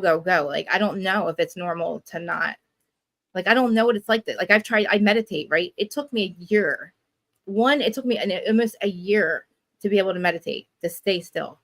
Well, I think that there's probably less to do with like, I mean, normal is different for everybody. I know. So I know. I think it's probably too, like, perception is your reality. Like, our perceptions are so different sometimes. Like, when I watch Teresa, I gotta say this, like, she's very misunderstood. I know her heart, but she makes me angry. And I the things I point out in her, what I used to have is in me. Like, like with Jax too, it's a reflection, because I used to be Jax. I used to make Teresa still. She flips out like I do, and she says what things she shouldn't say. But I know deep down inside, she's a broken soul. She's a broken soul, and she's struggling right now. And it's like, it makes me sad. But like, it's yeah, I forget why I even started talking about her. But it's like, it's just, I know, I would like, even too, I would watch the Jersey Shore. I had no idea Mike was on pill. But I'm watching, and I would say the same thing. We were them, but like, our Jersey Shore house, we were all doing drugs and drinking. I had no idea. So were they. And I'm just saying, this is what has come out recently. And I'm so proud of him. Like, but I remember that time watching him get, and I'm like, I'm such a loser. It's like, look at my life. Look what he's done with his life. And like, how could I couldn't do it. I self-medicate. And then I find out, like, man, they're like literally like, yeah, he was going through the same mental shit I was going through. Literally. Crazy. Like I said, I think that your personal story has a lot of value, and it's just sometimes about how you frame it, right?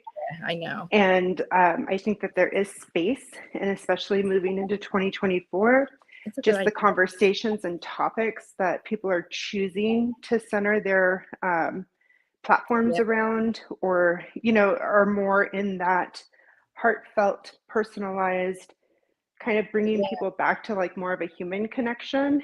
And so I think that you have something here, and it's a matter of like honing in that energy and perhaps maybe giving it its own space so that you can still serve your two passions.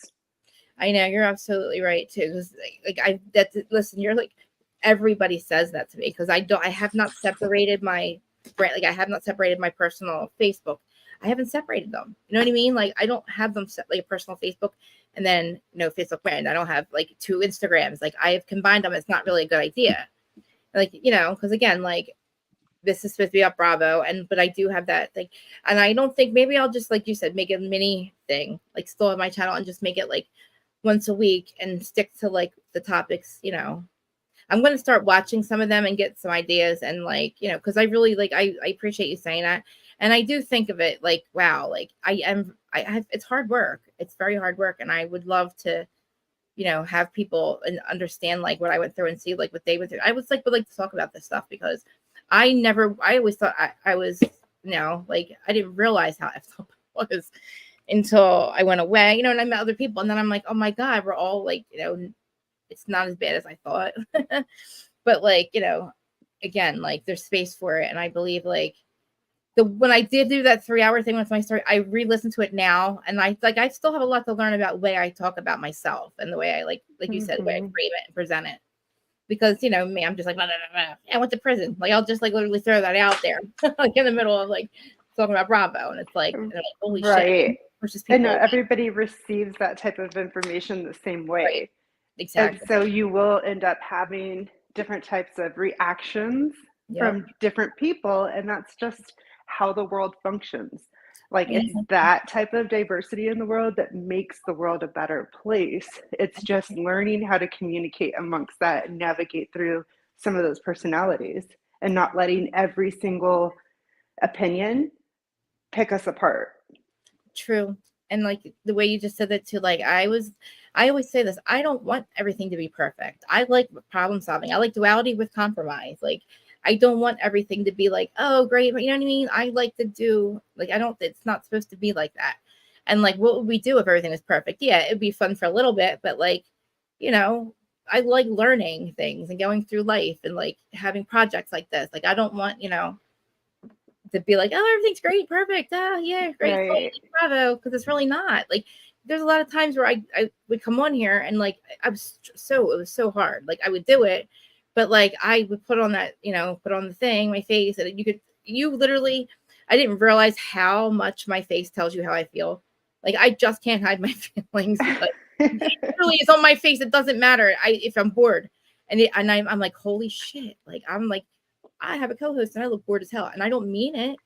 It's just, I realize that I can't hide my feelings. Like, not at all. Even if I try. There's not one on this earth that doesn't know how I feel about them, unfortunately. I can't even lie about it, unfortunately.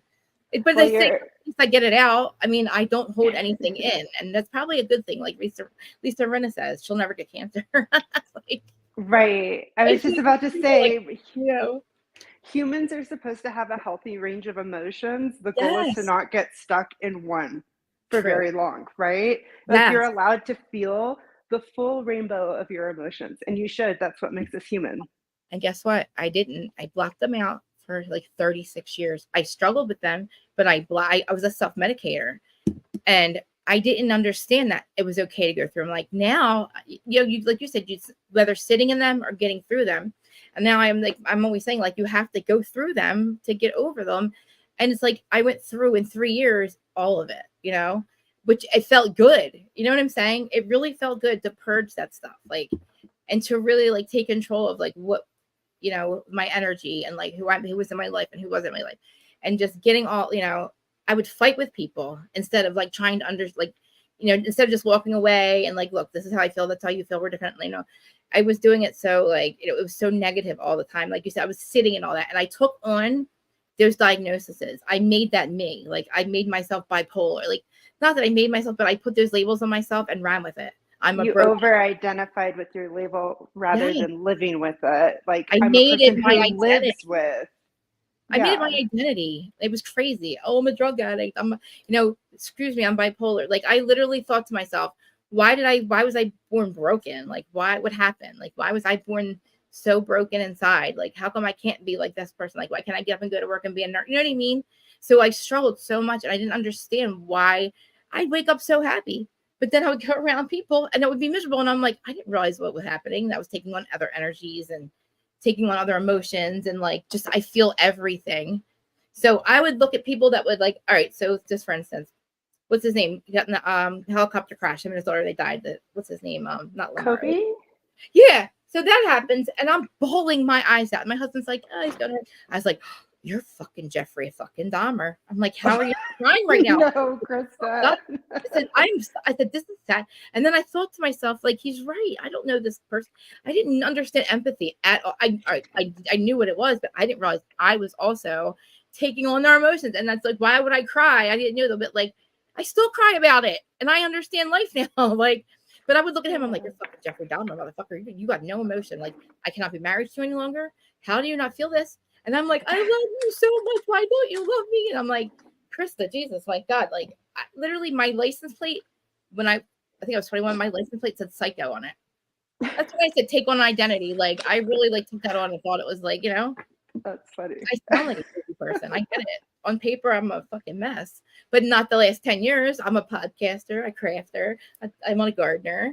You know what I mean? I'm like, and I'm also like a good friend. Like, I'm all the things I like never thought I would be. I'm a good wife. Absolutely. Absolutely. So I 100% agree with what you're saying, is that I feel like a lot of times these labels get thrown out, especially online.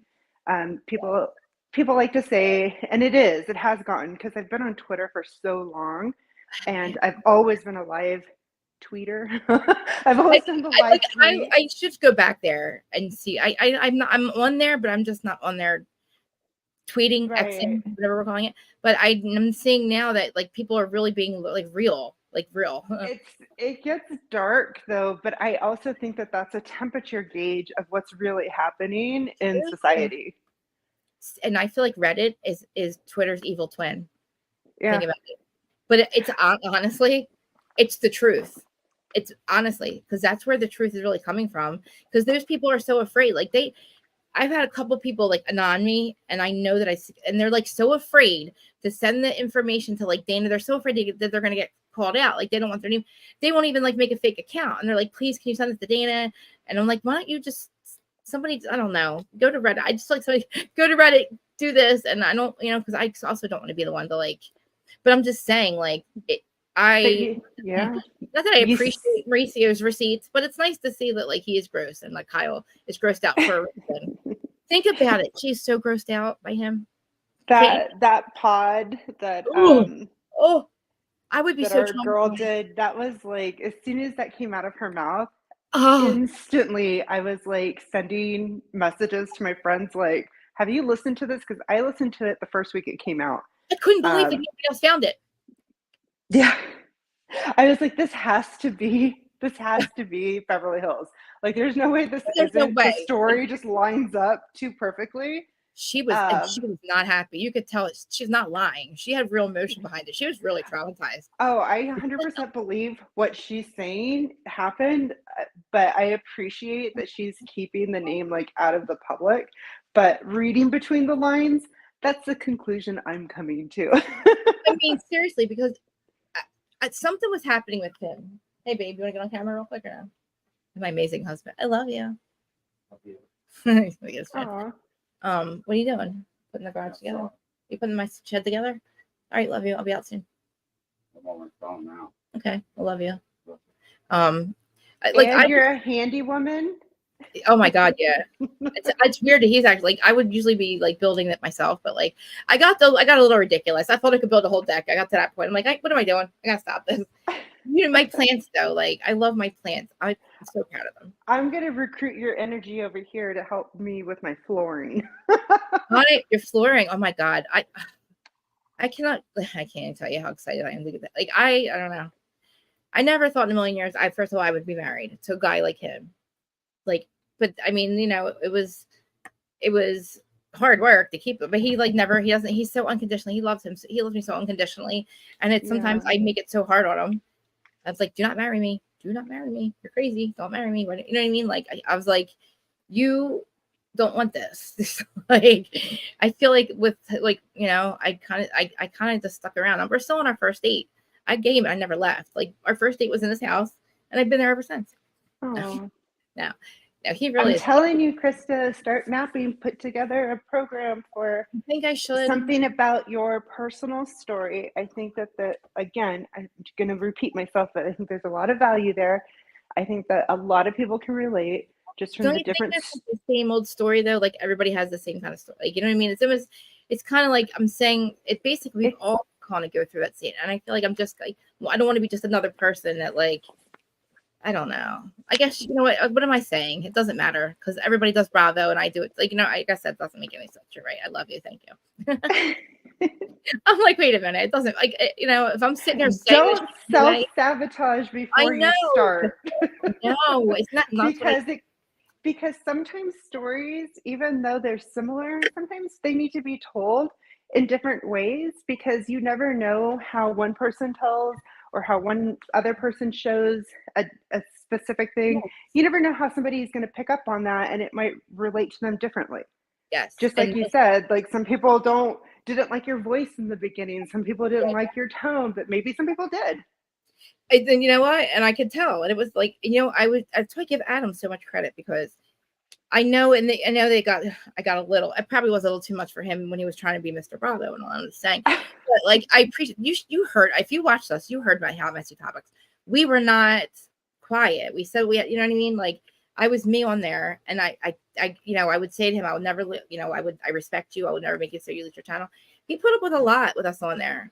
But like, you know, I got the you know, the confidence to do this. I like that analogy, Terry, where you said it's like I think everybody's personal story isn't like a quote or is like a quote. I think everyone's personal story isn't like a quote. Maybe I think she meant it is. Honestly, it probably is a quote. I think she meant, but like, really, yeah, it's. I know it's a lot of it's just like you know, the work that I did was just in my head. You know, it was like personally. It's not like I was like going to like some you know, retreat or anything. I worked on myself personally. Like, and my husband was like at one point I stopped working and I was able to stay home, feel safe, have peace of mind in where I'm living. You know, because I've like very traumatized by things like, you know, I for a long time thought my house was getting raided. You know, I have peace of mind here, and I was able to really like work on myself and get off. Like, I don't take any medication anymore, so I don't take anything for bipolar, like all that lithium and stuff. I was on it for so long that I really believe now that it was keeping me sick because I was not dealing with my emotions. Think about it. I was masking it. I was literally taking lithium and like a lot of psych meds. So yeah. Sometimes medications are needed for certain types of people because that's what they need to calm down so that they can do the work on themselves. Yep. And a lot of times what happens, well, I'll just speak from like my own personal knowledge or observations. It just doesn't mean this is for everybody. So please don't get offended. Yes, everything is for based on our personal perceptions that are make our reality, and that's right. But I think sometimes what happens is that providers, they treat with medication, but they don't follow up or make referrals for like the actual things that help us work through, like therapy or alternative, if like yoga, somebody mentioned yoga earlier, releasing those kind of right. traumas from your body physically. Yes. Yeah. Meditation, I believe too. And I'm so glad that they are actually talking about that and not making it like, right now it's not, they're not making it, they're making it more of like a personal. I think meditation honestly is a good way. It's a medication. It really is. I really struggled on taking, like I was on so many medications, and I also on Suboxone, and I never, that sounds like I'm still a drug addict, but I've not touched an opiate since 2012. But the Suboxone is so strong, I cannot get off of it. And at 46 years old, some like, people need one or the other. Some people need both.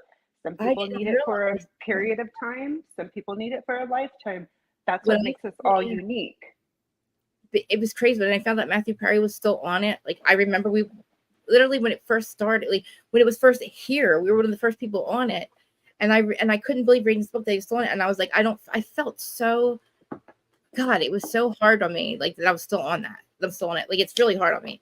But like, I know that I don't have anything else. But when I realized it, like, it's okay. Like, I don't believe that's what killed him. But like, just to know that I know there's a million people on it, but like, just to hear somebody say, like, it sucks. I don't think that's what unalives Mr. But like, just saying that alone, it's like, I have to go through this whole thing. Well, I'm only on a little bit. I was a heroin addict, and I died. Like, I didn't have, like, I feel like that. Honestly, I also was addicted to taking something every day. So since I was 22 years old, I've been popping something every day in my life to function, whether it was Suboxone or pills or cocaine or meth. I was an addict, and I'm still taking that Suboxone every day. And I'm literally afraid to not take it. It's so effed up, and it really was not me. It was not supposed to be a long-term thing. There's another channel, Pascal. So he had a whole panel we were talking about. A lot of us were on it. We were talking about like the Matthew Perry thing, and like I realized that so many other people struggle with it and have normal lives like I do, and are on that and have to be on it. And it's okay. Like, I wish that there was an easier way to get off of it. I've heard there is, but again, I mentally believe I'm addicted to. Like, I'm also mentally addicted to taking something, and I'm not. I didn't want to do ketamine because I was afraid I'd be addicted to it.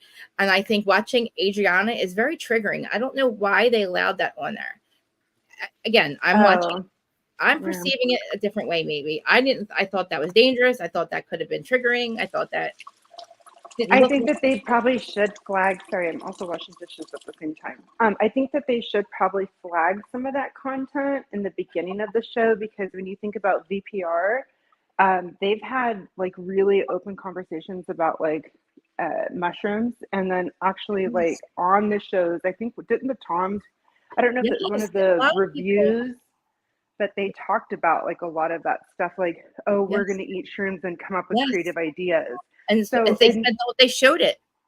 They showed them. So even though it's like legal in some areas or some states, I still think that like, I don't know all the rules around it, to be honest, but I do think that like it works. They probably needs to like be some top-loaded message that says there's going to be drug use, or there's going to be alternative substances used. If this is a trigger for you, you should know this in advance, because it's almost like they're talking about it with a really heavy fondness to be in an altered state. And people, the broader audience that's watching this, are not all necessarily like 25-year-old young people that are just talking about it on Twitter. There's a range of people that are watching these shows now. The audience is much broader than it was years ago. And I saw it, and I see it slowly like blossoming into talking about spirituality and talking about all that, getting into it. It's like you can see the progression, but I can see like it's sometimes I think to myself, I don't know what other people think when they see me, but like I could imagine like 10 years ago what I thought, but I would think seeing somebody talk about stuff like NDE and all that, I Like, just think about like where you were at in your mindset. It wasn't just culturally what was happening, with some being more socially acceptable. Like 10 years ago, if I'm hearing you correctly, and you can correct me, it sounds like what you're talking about is that you were more struggling in recovery or just coming out of it. And so that doesn't change for people, whether society accepts something as a social drug or not. Like if somebody is just coming out of their actual struggles or whatever it is, addictions that they're working through, and they're watching shows as an alternative to maybe some other type of behavior, and then this stuff comes on, it could be a little triggering. So yeah. and there's also just, it's like addiction transfer. I didn't even understand addiction transfer, but I've had, like, I started out being addicted to shopping at 16, 17 years old. I was so addicted to shopping. Then I was addicted to sex. Then I was addicted to drugs. Like I was like, holy crap. I didn't realize the pattern. And then I'm like, man, like everybody's always treating the symptoms, but they never really treat the actual issue. And there is really, I don't think it's this, like if you're self-medicating, like you said, I had to literally go through all of the emotions. I really had to process whatever was making me, I couldn't understand it. I'm like, why do I want it every day? I couldn't understand. I was mad at myself. Why do I need to be out of my head? Why do I want this so badly that I can't do it? And then nobody would actually even know I was on drugs because it would make me function normally. It's crazy. Well, like kind of like the stages of grief. Everybody talks about that because everybody's experienced loss at some point in their life, right? So it's a lot easier to take like situational the stages of grief and the different stages that you have to process to really kind of get through it, and where people can get stuck sometimes. Yes, it's very similar for other. You can apply that same kind of concept to other challenges that you might be experiencing, whether it's like addictions or you're living in recovery or just general mental health. There's a lot of things like that that can happen that are pitfalls and that can keep you stuck. I know. And I was just talking to somebody recently, like right now, I think there's like this one loop. There's one, I'm starting to do this. Do you know what CTT is? I'll send you a thing. Yeah, I just started doing it. And I'm telling you, like, I don't even want to say anything about it right now because it's kind of very controversial, but like I believe in it. And I was stuck in a loop. There's a couple of things I was like, I didn't realize that I was still going through it. But yeah, I was, and it did, I'm telling you, I got triggered by seeing it. I didn't really want to admit to it, but like I got triggered by watching all the ketamine stuff because I used to do that stuff. Like I really did that drug. And being an addict, like I didn't want to start thinking about it. That's all me though. But like I also was like, wow, how many other people just watched this scene and like, Jesus Christ, I want to go do K. She was in a whole, like, it just, to me, I was like, wow. And maybe it's to make awareness. Maybe it's to bring awareness to it. And that's why it was allowed. I don't know. But to me, I'm just glad, that the topics are more open now. And like people are actually like the people that we watch on TV or we are so, like the Kardashians, we're watching them really go through real life. And it's like, wow, they go through real life. Like, celebrities are people too. Paris in Love season 2. Oh my God. It keeps coming accidentally on. I accidentally just watched all 3 of the thing. Then it went to season 1 night, and I was like, "Oh my God!" I thought it was like the beginning of the other documentary, and I realized it was the actual beginning of the Kardashians. I keep pushing you to watch it because the last 2 episodes are so good, Krista. Of season 2. Season 2. Okay, I just can't even believe. I don't know. When what's his name? Jeffrey Weintraub. Whenever Scott's died, he was explaining it like Hollywood, and I was like, wow, how dumb! I didn't realize that the goddamn sex tape was purposeful. How stupid am I? Yeah. I'm watching it, and I didn't realize. Well, who the heck was holding the camera? Or like, and I'm like, wait a minute. The one with I was like, wait a minute. They're actually talking about doing the. Wait a minute, Chris. Holy shit! But look what happened. They were literally, they probably still are the most powerful women in Hollywood. I agree. I agree, Terry. I see Terry's I just saw Terry's comment pop up. Sorry, I'm kind of delayed here. Bravo, I think that has to transition with the times. There was a point in history where like this wasn't a priority, in the hierarchy of needs when it comes to shows and like what they show, how we respond to it, or how we manage it, but I do think that Bravo needs to kind of step up with some of that stuff. Yeah, because I also too I was watching, I was saying it was the rock bottom of reality. I was watching a lot of their shows and seeing now the downfall of like with the addiction stuff, and it was like they kind of like they liked it because it was drama. The producers, they were like pushing, and I'm not saying the reality reckoning, but I could see, I was like, wow.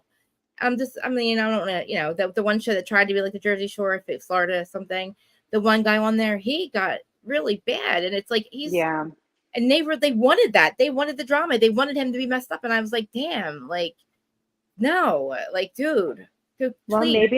maybe the purpose of podcasters and YouTubers and content creators will be to demonstrate how to be more responsible than what the networks have been, right? Maybe it's not necessarily your responsibility, and I say your as a collective, but it's not necessarily their responsibility to take on that reckoning. However, it's like leading by example, because ultimately, like the moderators and the people that Bravo does actually endorse to discuss these shows socially, they're not, I mean, they're big because they're associated with Bravo, but I don't watch any of them. I don't watch Danny Pellegrino or whatever. That's the water. Yeah, I don't watch like any, I don't listen to, I don't do anything Michael Rappaport. There's nobody on there that I can think of. Jeff Lewis, I follow because he was on the shows. It's like he was birthed from it, right? And he used to be my hero, but then I thought, oh, he really does have to. Right, that whole thing with Heather. I was like, oh, he's just like me. He speaks his mind. I'm like, oh shit. He's got to really. He's a big deal now. He's got to reel it in. He really kind of had to, But I don't know. Also, why I liked him. I'm fascinated with like how people's minds work like that, and how they are able to be successful and are able to navigate it. And when people do make pitfalls, it's also on us as viewers and people who support you guys not to tear you down right away. I know, and I look back too, like, and I was like, when I was talking about Erica in the very beginning, I was evil, like I was really like, but I realized I was projecting, and I was like, you know what I mean? Because I'm like thinking to myself, like, I'm so judgmental, but I'm like, I'm mad and angry. I was like, why can't you figure it out? Like with Teresa, like, what are you doing? Like, stop it. Like, it just, you know what I mean? And I was so hard on them, but now I look like, it's just always out of love. Like, I don't want to say out of love, but it's like I was watching people go through what I went through mentally, because even when I committed my white collar crime, I did it. It was really, they did the same thing. We were all doing that mortgage stuff. Okay. It's happened to get caught. Okay. So it's not the first time, but like it was when they got caught. And I just remember like thinking to myself, holy shit, dude. Like, why would you go on reality TV? And then everybody, basically, not that we had to do that it was, I don't know, that's crazy. It starts out with like a couple of bank statements, and then it just turned into like, we got hit with a really bad economy in 2008 after having amazing years of mortgage brokers and all that, and making so much money that we didn't know what to do. And then it was all taken away, and we're like spoiled little rich kids that not rich, but spoiled kids that didn't go to college. And all of a sudden we don't have commissions, and we're like have to get real jobs and find lives. And after years, a lot of shit went down. But it was like, I feel bad that like all the people in Jersey have been in trouble, but I wish people would watch us and understand, like, we're not bad people. Like, right. Jersey really got caught up in a really, I don't understand. It's a lot of us. And it's like, Frank's not a bad person. He did some stuff. Joe does. They're not bad people. Teresa's not a bad person. They're white collar crimes. But then like Jen Shah, who robs millions of people around the world, we were just like robbing the government a little bit. It was just like the government that was robbing us anyway. I'm just, those are my tax dollars. I erased it out of my universe. You're all listening. No. She did, dude. Her fucking, I know. I remember, but oh god, the person that sold her house, is my arch enemy. But I'm just the condition of it. Oh, the condition. Yeah. It was sad. It's sad. She should have been. Listen, I think that again, I'm gonna have to go too, because I have a phone call coming up. So I think that there is space for this type of conversation to continue. I think that it just probably takes a little bit of it needs a little direction. So Yes. maybe sit down with somebody that you trust and write out a few treatments for a few episodes. I think that it sounds like a heavy lift, and I know that those things can get overwhelming. It's a lot. I think you're already doing it. It's like, where do you I think you're already doing it to a point, and it might be just a little bit of extra lift editing and pruning some of the content that you're already creating. I also want to highly encourage you, Krista, to get monetized. I know. I need this. You have a lot of supporters out there, and how many? I just need to know how to make the. Listen, I just, somebody has to show me how to do the AdSense account. That's all. I don't know how. I'm listen. It just sounds. I don't know why I didn't do it. I know I have no excuse. I just need somebody to show me how. Like, I have to make an AdSense account. I know that like LRGA can show me how to do it. I just need to do it. I'm also afraid that get monetized and then do something, and I get used to that, and that gets taken away from me. Because then I feel like I owe them. So I don't know. I know. Listen, you're right. There's no reason for me not to get paid for my content. You're right. Listen, I tell people sometimes, what's the difference between asking and getting a no and never asking and having the same result? Can they take my channel? But then do they like? Can they? I feel like they can take my channel from me. No, I think it's referred to as demonetized, which means you still create content, you just don't get paid, which is basically what you're doing right now. Yeah, I know, but like I feel like they can shut me down. Then I don't know. I got to look into this, because if they were going to shut you down, your content's not going to change, really. If they were going to shut you down, they would have already pulled your videos and flagged you.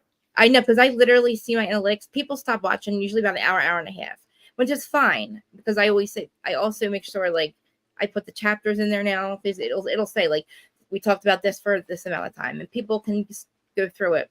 And also when I put it over on the podcast, I'll cut out this part of it. But like even talking for 3 hours, maybe transition. Maybe that's when you go, okay, this is when we're transitioning, and now we're going to get into, and that's when you get to talk about all the stuff that feeds your soul. Yeah, I should have. There is still loose associations to Bravo, because hey, that's how we got here, right? That's how this whole circle of conversation got here to begin with, was Bravo. And so there may be still references and loose associations in there, which people can still enjoy. And it's also maybe an icebreaker for diving into some of these difficult conversations and topics. I know. And I have to realize too, it's hard for people. It is a lot harder for other people. It is to talk about that stuff. And I guess maybe I got used to saying like just my truth, but I feel like how it is very harsh sometimes. But like, I really do appreciate your advice. Like you're absolutely right. And like, I do have to think about it, because, you know, I'm a little traumatized by like when I had like co-hosts, or I went to, you know what I mean? Like, sure.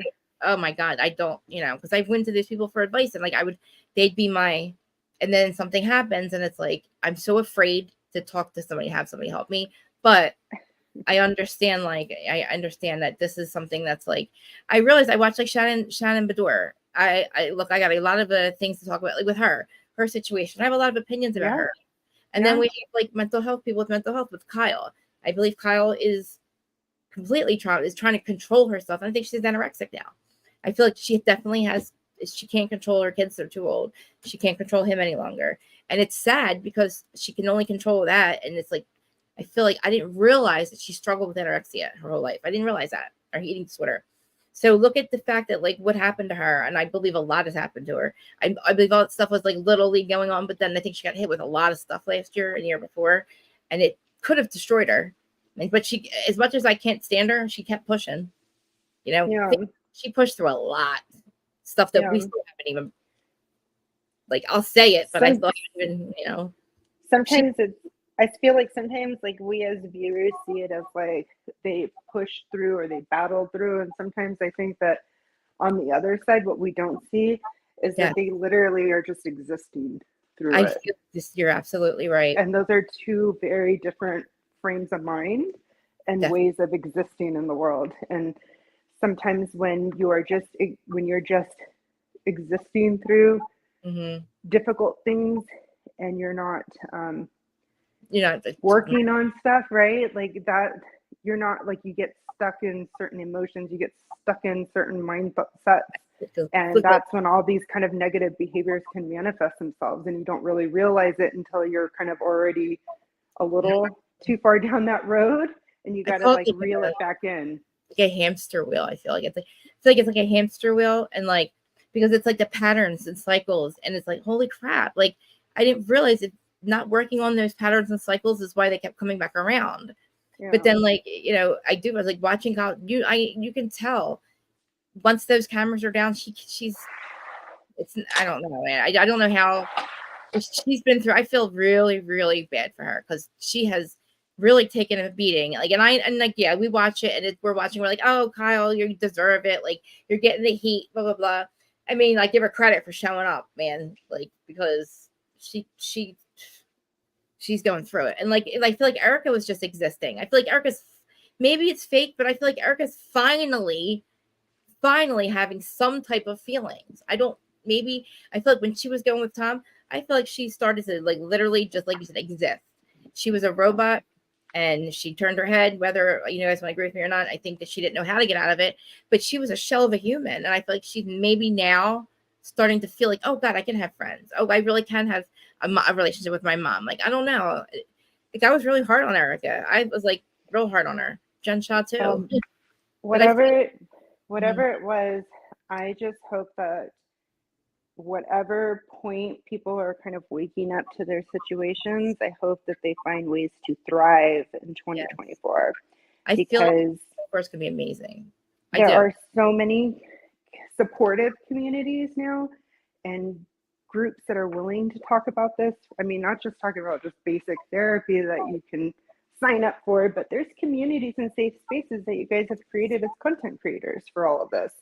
Yes. I think it's just, again, redirecting some of that energy. And if that's something you really want to do, and it's not for everybody, especially people who have been through recovery, sometimes that's a lot of personal responsibility that people don't want to take on because it could down the road, just like a therapist, could impact them because it's a lot of weight to carry. I know, and I feel like I should be more responsible too with my content. Like, I should be more responsible with the content, like with what I say, and and having it be in between. Because I should not be saying things like in the middle of me talking about like recapping. Oh, because she did it, I did it too. You know what I mean? And then throwing that in there is like, holy crap! Like, it does. Like I do got to make it safer. I should make it safer for them and myself. Like you said, like there's just a way that I have to reel it in and go about it. I like the way Mims is another content creator that I follow, and he always says he's fair but shady, and Kempire says he twerks on a fence, because we have opinions and they can change over time, and we're allowed situational or what we're watching, you can have a reaction to it, but to carry a negative response or reaction across a long period of time for people that we don't know is like, I know. I was like, what am unhealthy. I doing? Taking years off my life. I don't even know her. But I feel like too, like, I'm like, but I can see the human, and like, with Rachel Raquel, I could see the human side of her. I could rehumanize her and really sympathize with her and Tom. I really feel like I could see, I have empathy for all of them. I can see the manifestation of what they created and the mess that it created by not dealing with their shit. And it's like, it's a shame. Like, I feel like I want her to have I want her to have this podcast, and I want it to be a safe space for Rachel. And I think that it, as much as scandal, it felt like it literally was weird how much it affected people.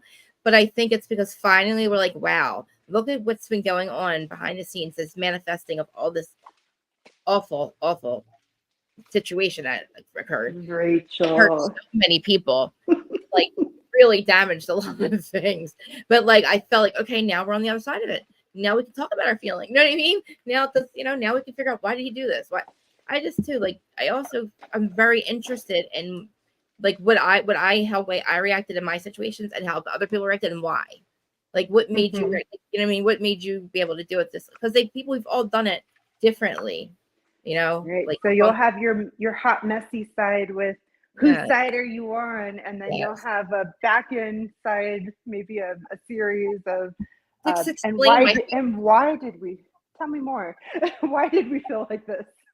Yeah, exactly. Like, okay, let's talk about it now. No, I've thought about it too. Like, yeah. And I guess, yeah, speaking of really honestly, like, it's a double-edged sword, you know? Yeah, Like, yeah. I hope eventually it does start to help people. I mean, honestly, even though I'm just sitting here and, like, I'm not monetized, whatever, like, to see that you can really change your life. Like, I really had to work at it. It's hard to work every day, like, people that have, like, issues, like, with their, like, mentally with me, like, I have to literally deal with it 24/7, and it's fine. And sometimes I do it. There's times I don't think about it at all. But, like, just there's days where, like, it's hard for me to even get on here, and it's like, wow, like, it's it takes a lot. But, like, I feel like, I'm sitting here and it doesn't look like I've come very far, but when you hear my story, you feel like, holy crap. Well, you're Like, growing through it, Krista. yeah, it's amazing sometimes. And when people say that to me, I'm like, nah, I'm a loser. Like, you know what I mean? Like, oh, I just did it because I had to. But then I'm like, wow, I really, like, wow. I can see the pattern. I can see, like, now the synchronizations, like, what and why I went through this thing and why I had, you know what I mean? It's crazy. It's like, it's crazy on paper to see where I was, then write it down, and then, like, where I'm at. And I'm like, there's no way. Like, I don't know. But Okay, well, I have a 12:30, I'm so so sorry. I'm going to say goodbye. And Mhm. again, I hope you have a wonderful new year. I hope everybody listening has a great new year. And I'm Yay. so excited to see what you have for the future in 2024. Why don't you tell everybody about your soaps and stuff and everything, and to follow you, where we can I find you at? Because I have I your things up there, your avatar thingy says your soap things that I love. 99 bar soap. So in 2020, I've always been a crafter. This is why I like Krista. She's got her hands in everything. I used to grow my own loofah when I was in California in my front yard. And I've always had big gardens and things like that. I just did a big move to Vegas. So I'm a little in transition. But I do have a soap shop. It's Yay. small. I make handmade soaps and body lotions. I would put all your stuff in there too. That way, like, you can. Yeah, if you want to give a follow, I'm a little, like I said, I've slowed down. I still have my shop is up and you're able to purchase, great. But I have slowed down on my content right now just because I just did a big move from California to Nevada. Did you So really? I'm hoping that by maybe summertime, I'll get kind of back in the swing. I was doing some remodeling. But you follow me on 99 Bar Soaps. Yes. It's everywhere. It's on TikTok. It's on IG. I started a YouTube. Like Krista, I don't edit my stuff. I just kind of did a live and I was like, let's see how this goes. I'll make some soap online live and talking to myself at 2 a.m. I know. The first time I tried to do this, I was like, blah, blah, blah. I was like, I can't do this. I'm talking to myself. But, like, Yeah. honestly, getting on platforms like this, and, like, I know you have to go and everything, but it really it made a hell of a difference for Adam to allow me to come up and practice, basically. Yeah, I give you credit, girl. Me going on Instagram Live today, I know it stops you after an hour. I was scared. I don't even know why. I'm on here every fucking day. Every day. Well, if you decide to start a mini series, I will. Yeah, for those, if you go to my soap content channel, yes, I think I talk a little bit about who I am and what I do in my actual professional life, but I do work in the world of mental health for the past 15 years. So, but yeah, so I get a little, but I need you. I need you. If you do start your own channel or a series, not as different, I don't think people need different channels, but I guess like a sub channel, like a subreddit, not a subreddit, like just a separate. Yeah, start a little mini series or something, like Yes. how people have their book clubs and people do certain things on certain days. Yes. And I would love to hear more about you because that's what makes this channel unique. And that's what makes these lives fun to kind of engage in, is to hear these different stories. Yeah. Okay? Good. I so appreciate you. And thank you so much for that. Terry, don't eat soap. So many people I know. I wanted to make sure you saw that before you go. Everybody, Oh my God, everybody always wants to put. I no lie. I've got to call this. It's for my flooring. I'm having the flooring changed, and I told the flooring guy I'd call him at noon, and it's already 12:30. Oh my God! And it's like 12. But I'm gonna. I know I'm the same way. I could talk forever. But Terry, let me just tell you one thing. my great aunt sent my mom a text, and it got to me that my great uncle got into her room for something and came back out and was like, "What is this? I just took a bite of it." Like, it's so gross. Like, it smelled good, but it's so So gross. I wanted He to took eat a my soap. bite out of one of my soaps and It thought it smells was a so good. cookie. I wanted to eat it. I'm like, I was sending it to Adam. I was like, I'm not. I would got my own. I'm like, it was smelled so fucking good. Oh my god. I feel like, and some of those soaps that I was making have like kind of those cupcake looking tops and stuff, and I stopped doing it because I feel like I either need to change the name of the company, like, don't eat soap. I love it. I love it. I love it. It's 3:33, by the way. Oh, Okay, Teresa. yeah, I really do gotta go. You gotta go. Thank you so Okay, much. guys. Talk Happy to you New all. Year. Bye. Happy Bye. New Year. Oh my god, yeah, Happy New Year. I keep forgetting. Oh, guys, I love you. Everybody, I mean, I don't think I've talked this long in a while. That is such a good idea. We got to get soap for literally make a soap for potty mouths because we all could use the potty mouth soap. Honestly, but I appreciate her saying that, and I do apologize because I do say things very like randomly. And if you don't understand the context behind it, it's like, oh god, this girl's crazy. But like, I've come a long way. Don't be mad at it. I will. I'm thinking. I know we've talked about this for a while, doing like a sub channel. I don't want to get an extra channel, but I will. I think I'm gonna call it like a mental health check-in or something. I don't know. We'll figure it out. But and I won't talk about stuff unless you ask me because I don't want to, I know. Like Jersey's really bad. Like we are potty mouths. It's a shame. I think it really, and I was thinking about all the reality shows that have Jersey in their name. It's like, wow, all we did was fight, scream and yell, and then we love each other the next day. And like from Miami's crazy. See, Miami's a vibe that I want to like. I would love to experience Miami. I feel like Miami is so like. I just remember I remember Miami Vice. It just reminds me of Miami Vice, the back in the 80s, but like a modern version of Miami Vice. Just very like. Miami seems like it would be fun. It'd be very peaceful because I have to be on the coast. You guys know I got to be near water. Water to me is my peace. Like I don't understand. It's hard for me to even explain why. Probably because I was a mermaid in past life. But like I need to have a pool by me or like the ocean. Like can't imagine not having water near me. So I even have my pool's like only half empty. It's my peace. I told you it took me a whole year to meditate because look how I can't sit still. You see what I say and how I talk. There's a million other things running through my head. So it's like imagine. Yeah. When I went in this, I'll tell you a story and then I'll go. I think I said it already, but I was at the Botox doctor, right? And the lip doctor, plumper, whatever. So, of course, they had to numb my face and I wouldn't stop talking. Well, Maureen was there. It's kind of funny, not really, because it traumatized me. I had to put tape over my mouth because I had to make my lips numb. And I had the phone in my hand. It was me, Maureen. And he's like, stop talking. Can't you just text her? I couldn't stop talking.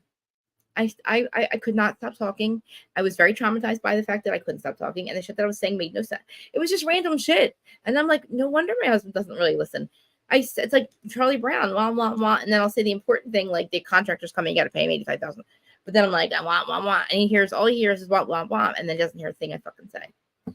And I realized in life that's what I do. And then I'm like walking around and I'm thinking about the things I'm saying, and I'm like trying to stop myself from talking, and I'm like, fuck this. That's who I am. Like, I'll talk to my fucking self then. People are like, you talk too much. I'm like, I say a lot of shit that doesn't make any sense. Not doesn't make any sense, but it's just shit that doesn't really need to be said. Like, you know what I mean? Like right now, I probably talked for an hour and a half about shit that doesn't really. It's like just my rhetoric. Yeah, it's crazy. Because literally, I do talk to myself. Like, I walk around, like, I talk to my cats. I talk to my plants. My neighbors probably think I'm crazy. I am communicating with them in a certain way, but it just looks crazy. I mean, come on, I have 4 of these little guys. I wish I should start posting my Snow White stuff. I will. I'm gonna do a whole. I gotta do a whole separate thing because I want you guys to see.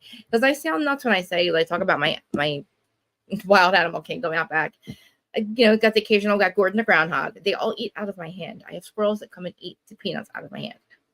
Like my trees and stuff. I have names for them. All my plants have names. Yeah, it's crazy. All right, guys, I'm gonna go. I smoke a lot of pot. It's legal. It's the only drug I do. Ooh, look at my eyes. Holy shit. All right, guys. I love you guys so fucking much. Fucking love you so much. Happy fucking New Year. Sorry I'm cursing. Happy New Year. I sing too, and I'm a horrible singer. And I don't know what's happening, but my phone, because I'm so proud of myself for canceling cable, guys. I canceled cable. Finally, I canceled my fucking cable. I don't know what I was thinking. But anyway, Peacock and Hulu accidentally have me watching Paris in Love. I'm watching the Kardashians. Trash it. Sorry, guys. I hate saying it. All right, guys. Happy New Year. 3 hours and 23 minutes. I feel like I'm leaving you guys forever or something. Happy anniversary to us. You guys, it's like you guys really, Terry, it's really been 2 years. 2 years tomorrow. No, 2 years, January 1st. Probably January 2nd, because I think January 1st was New Year's Day. It was January 2nd. I'm gonna look for my first live. It's somewhere deep down buried in there. I think I have almost 300 videos, but I'm so proud of myself. Monday, Wednesday, Friday, guys. You know, I'm here Monday, Wednesday, Friday, 12:15. I've made it on time. I've made it every day, I think. I even did extra days. Think about it. I didn't do that shit for you too. I was not consistent. And the podcast, it's not doing that great, but it's doing good enough. And I love you guys so much. And I love the fact that you guys love each other and you're supportive, and we respectfully disagree. And you're so supportive to each other. And I love you for it. And happy New Year's. Happy health and wealth. Let's literally leave all, I'm going to say now. I'm going to try to be more. This is what I want for New Year's. This is what I'm going to say for me. I'm going to tell you what I want to get rid of and what I'm going to work on and what I want to do. I literally have to stop the self-death, what's called, when I'm literally putting myself down. I got to figure out, I got to like shape that in a different way, because I really don't want to bring that into 2024. I'm excited about next year. I'm excited about the end of this year. I feel like we are on the other side of stuff. And I do want to do a separate channel. And I will talk about that stuff, but I just got to realize, like, I want to talk about spirituality, but that's not a topic for Bravo. But it's a part of my recovery, and that's my problem. And that's why I probably haven't done it yet.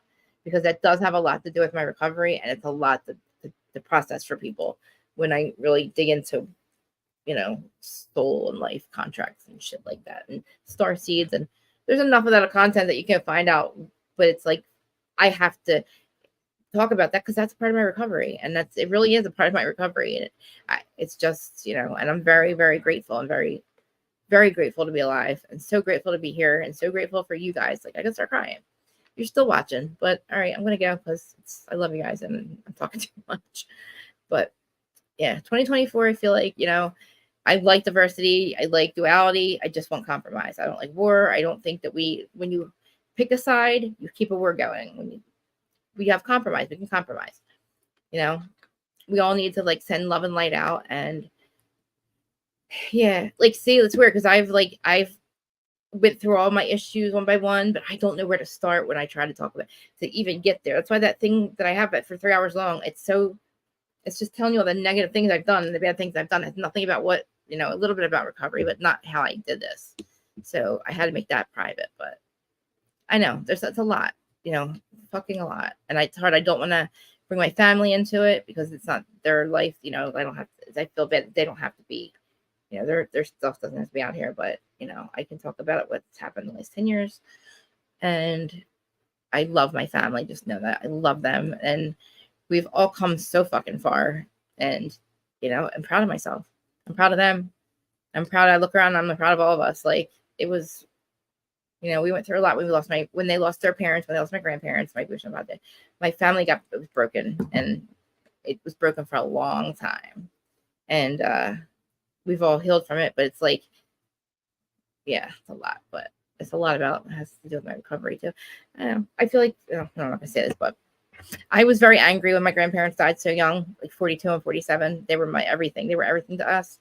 And I've been so angry about it for so long. And now I feel like I understand why it happened. But I don't think that we've all would have gotten through addiction and alcoholism without them on the other side. I feel like they were on the other side pushing us through, because we've all made it to recovery. My 2 uncles, my dad, me, we've broken the cycle. And I feel like because my nieces and my nephews, the grandkids, are not, you know, they are doing it. They're not, you know, they're working through stuff. At least we were addicts and alcoholics to the worst, in prison, gambling. Like, we were in prison, like, we were in it. And then and now we're out of it. And I'm proud of my dad. Like, I'm proud of my uncles. I'm like very proud of all of us. So, I guess it's not their story. Like, that's nothing. Like, that's not like a secret, a family secret. But, you know, a lot of it, my recovery has to do a lot to do with all that. But I love them, and I love you, and the friends that I had to get rid of, they understand why. Our journeys are different. That's all. And the ones I had to keep, I had to work through all that. And not that I keep friends, but you know what I'm saying. And you guys are so fucking important to me. Like I'm not monetized. It's your friendship, it's your like support, it's your like you guys even being supportive of each other. That means so much to me. That has a lot to do with it too. So all those elements mean a lot. And you know, it's a lot. There's a lot of like there's times where I'm like message you guys and I'm like I can't, and I'm so ready to quit. And it's because of you guys that I don't. So again, 3 hours and happy anniversary to us. I will see you guys. Monday's New Year's. I feel like it's way too long to wait. I don't want to wait till Wednesday to see you guys again. We got to get back on schedule next week. So maybe we'll do another Southern Hospitality. We'll do the catch up next week. All right, we'll catch up next week and maybe over the weekend and in the other lives. And I love you guys and the chats and everybody that's new. I appreciate you guys. Allie from Miami, hi, I love you. Thank you for saying, and you like me. I think you like some of us. Anyway, I love you guys. And replay crew, thank you. You guys can comment. I turned it back on. Sorry about that. I didn't realize it was off. Somebody had to go through my whole thing. I was doing a lot of stuff. Yeah, I thought so. You would think, right? You would think. Look, everybody's fighting. We're all fighting a little bit of a battle, but you know, I feel like we're a good support to each other, and it would be a good idea to do a separate thing. But Aaron's crazy. I don't know. I'm like one of those people, like you hang up. No, you hang up. It's like, I don't want to hang up. I don't want to go. I know I have to. What the fuck? I'm hungry, and my husband's out there working on it by himself. Aaron, I love you so much. And yeah, I think I am going to do a separate thing because Aaron knows I'll just be out. We'll be in the middle of Bravo. And I'm like, why was I going to present? I'm fucking done. But again, Teresa, yeah, we'll go back to it. I know. Like, there's Aaron. I was wondering where you were. I was going to message you and tell you I was worried. See, it's like Aaron's just living her life. And I'm just like, I'm worried about you. I haven't heard about you I haven't heard from you in 4 days. Aaron's, honestly, I was thinking about this the other day. Like, we do have our relationships on here. But, like, Aaron is my friend off of here. Like, I literally can call her. And I don't know what I would do without her. Aaron, I love you. Your support means everything. Your friendship means everything. And it's like, it's weird. And I'm glad that we've all found each other because we do have real friendships, I believe, a lot of us. And people call it parasocial, whatever, but it's not really like that. We're not famous people, you know. I was wondering. I could see there's a lot of people I just couldn't see. I was going to go through later. I really shouldn't have to. I shouldn't do that, but it doesn't matter. I love you guys so much. I love you. I know I'm just sitting here going blah, blah, blah, blah, blah. I'm just talking because I'm high. All right. I love you guys. Aaron, I know where to go. I don't know if Zach has what is today? Is today Friday? I've been trying to make Zach's lives. I ordered a Zach Pack sweatshirt and I got it. What was it? Jason's. I ordered Jason's t-shirt. I'm bad. I'm gonna wear it. Is that bad? Should I wear it before 2024? I should wear it. I got it, Jason. I don't want to bring that. I said we're gonna leave the snake in 2023, but like, I ordered a sweatshirt and I ordered a t-shirt. I got it to wear it. I got it at Jason's or something at Jason's. I forget, but I did it. I got it. I got a Zach Pack sweatshirt and I'm gonna wear it because you know it doesn't matter. Whatever they were doing, it's like their own. You know, I didn't have to choose because somebody chose for me. But it's not about that. It's about how much like we do all support each other. So, all right, guys, I gotta stop repeating myself. I love you, and I will see you in the chat, and hopefully before Monday, or before Wednesday, because that's way too fucking long not to see you guys. You know what I'm saying? All right, love you. Don't forget to hit the notifications, please. Hit the all.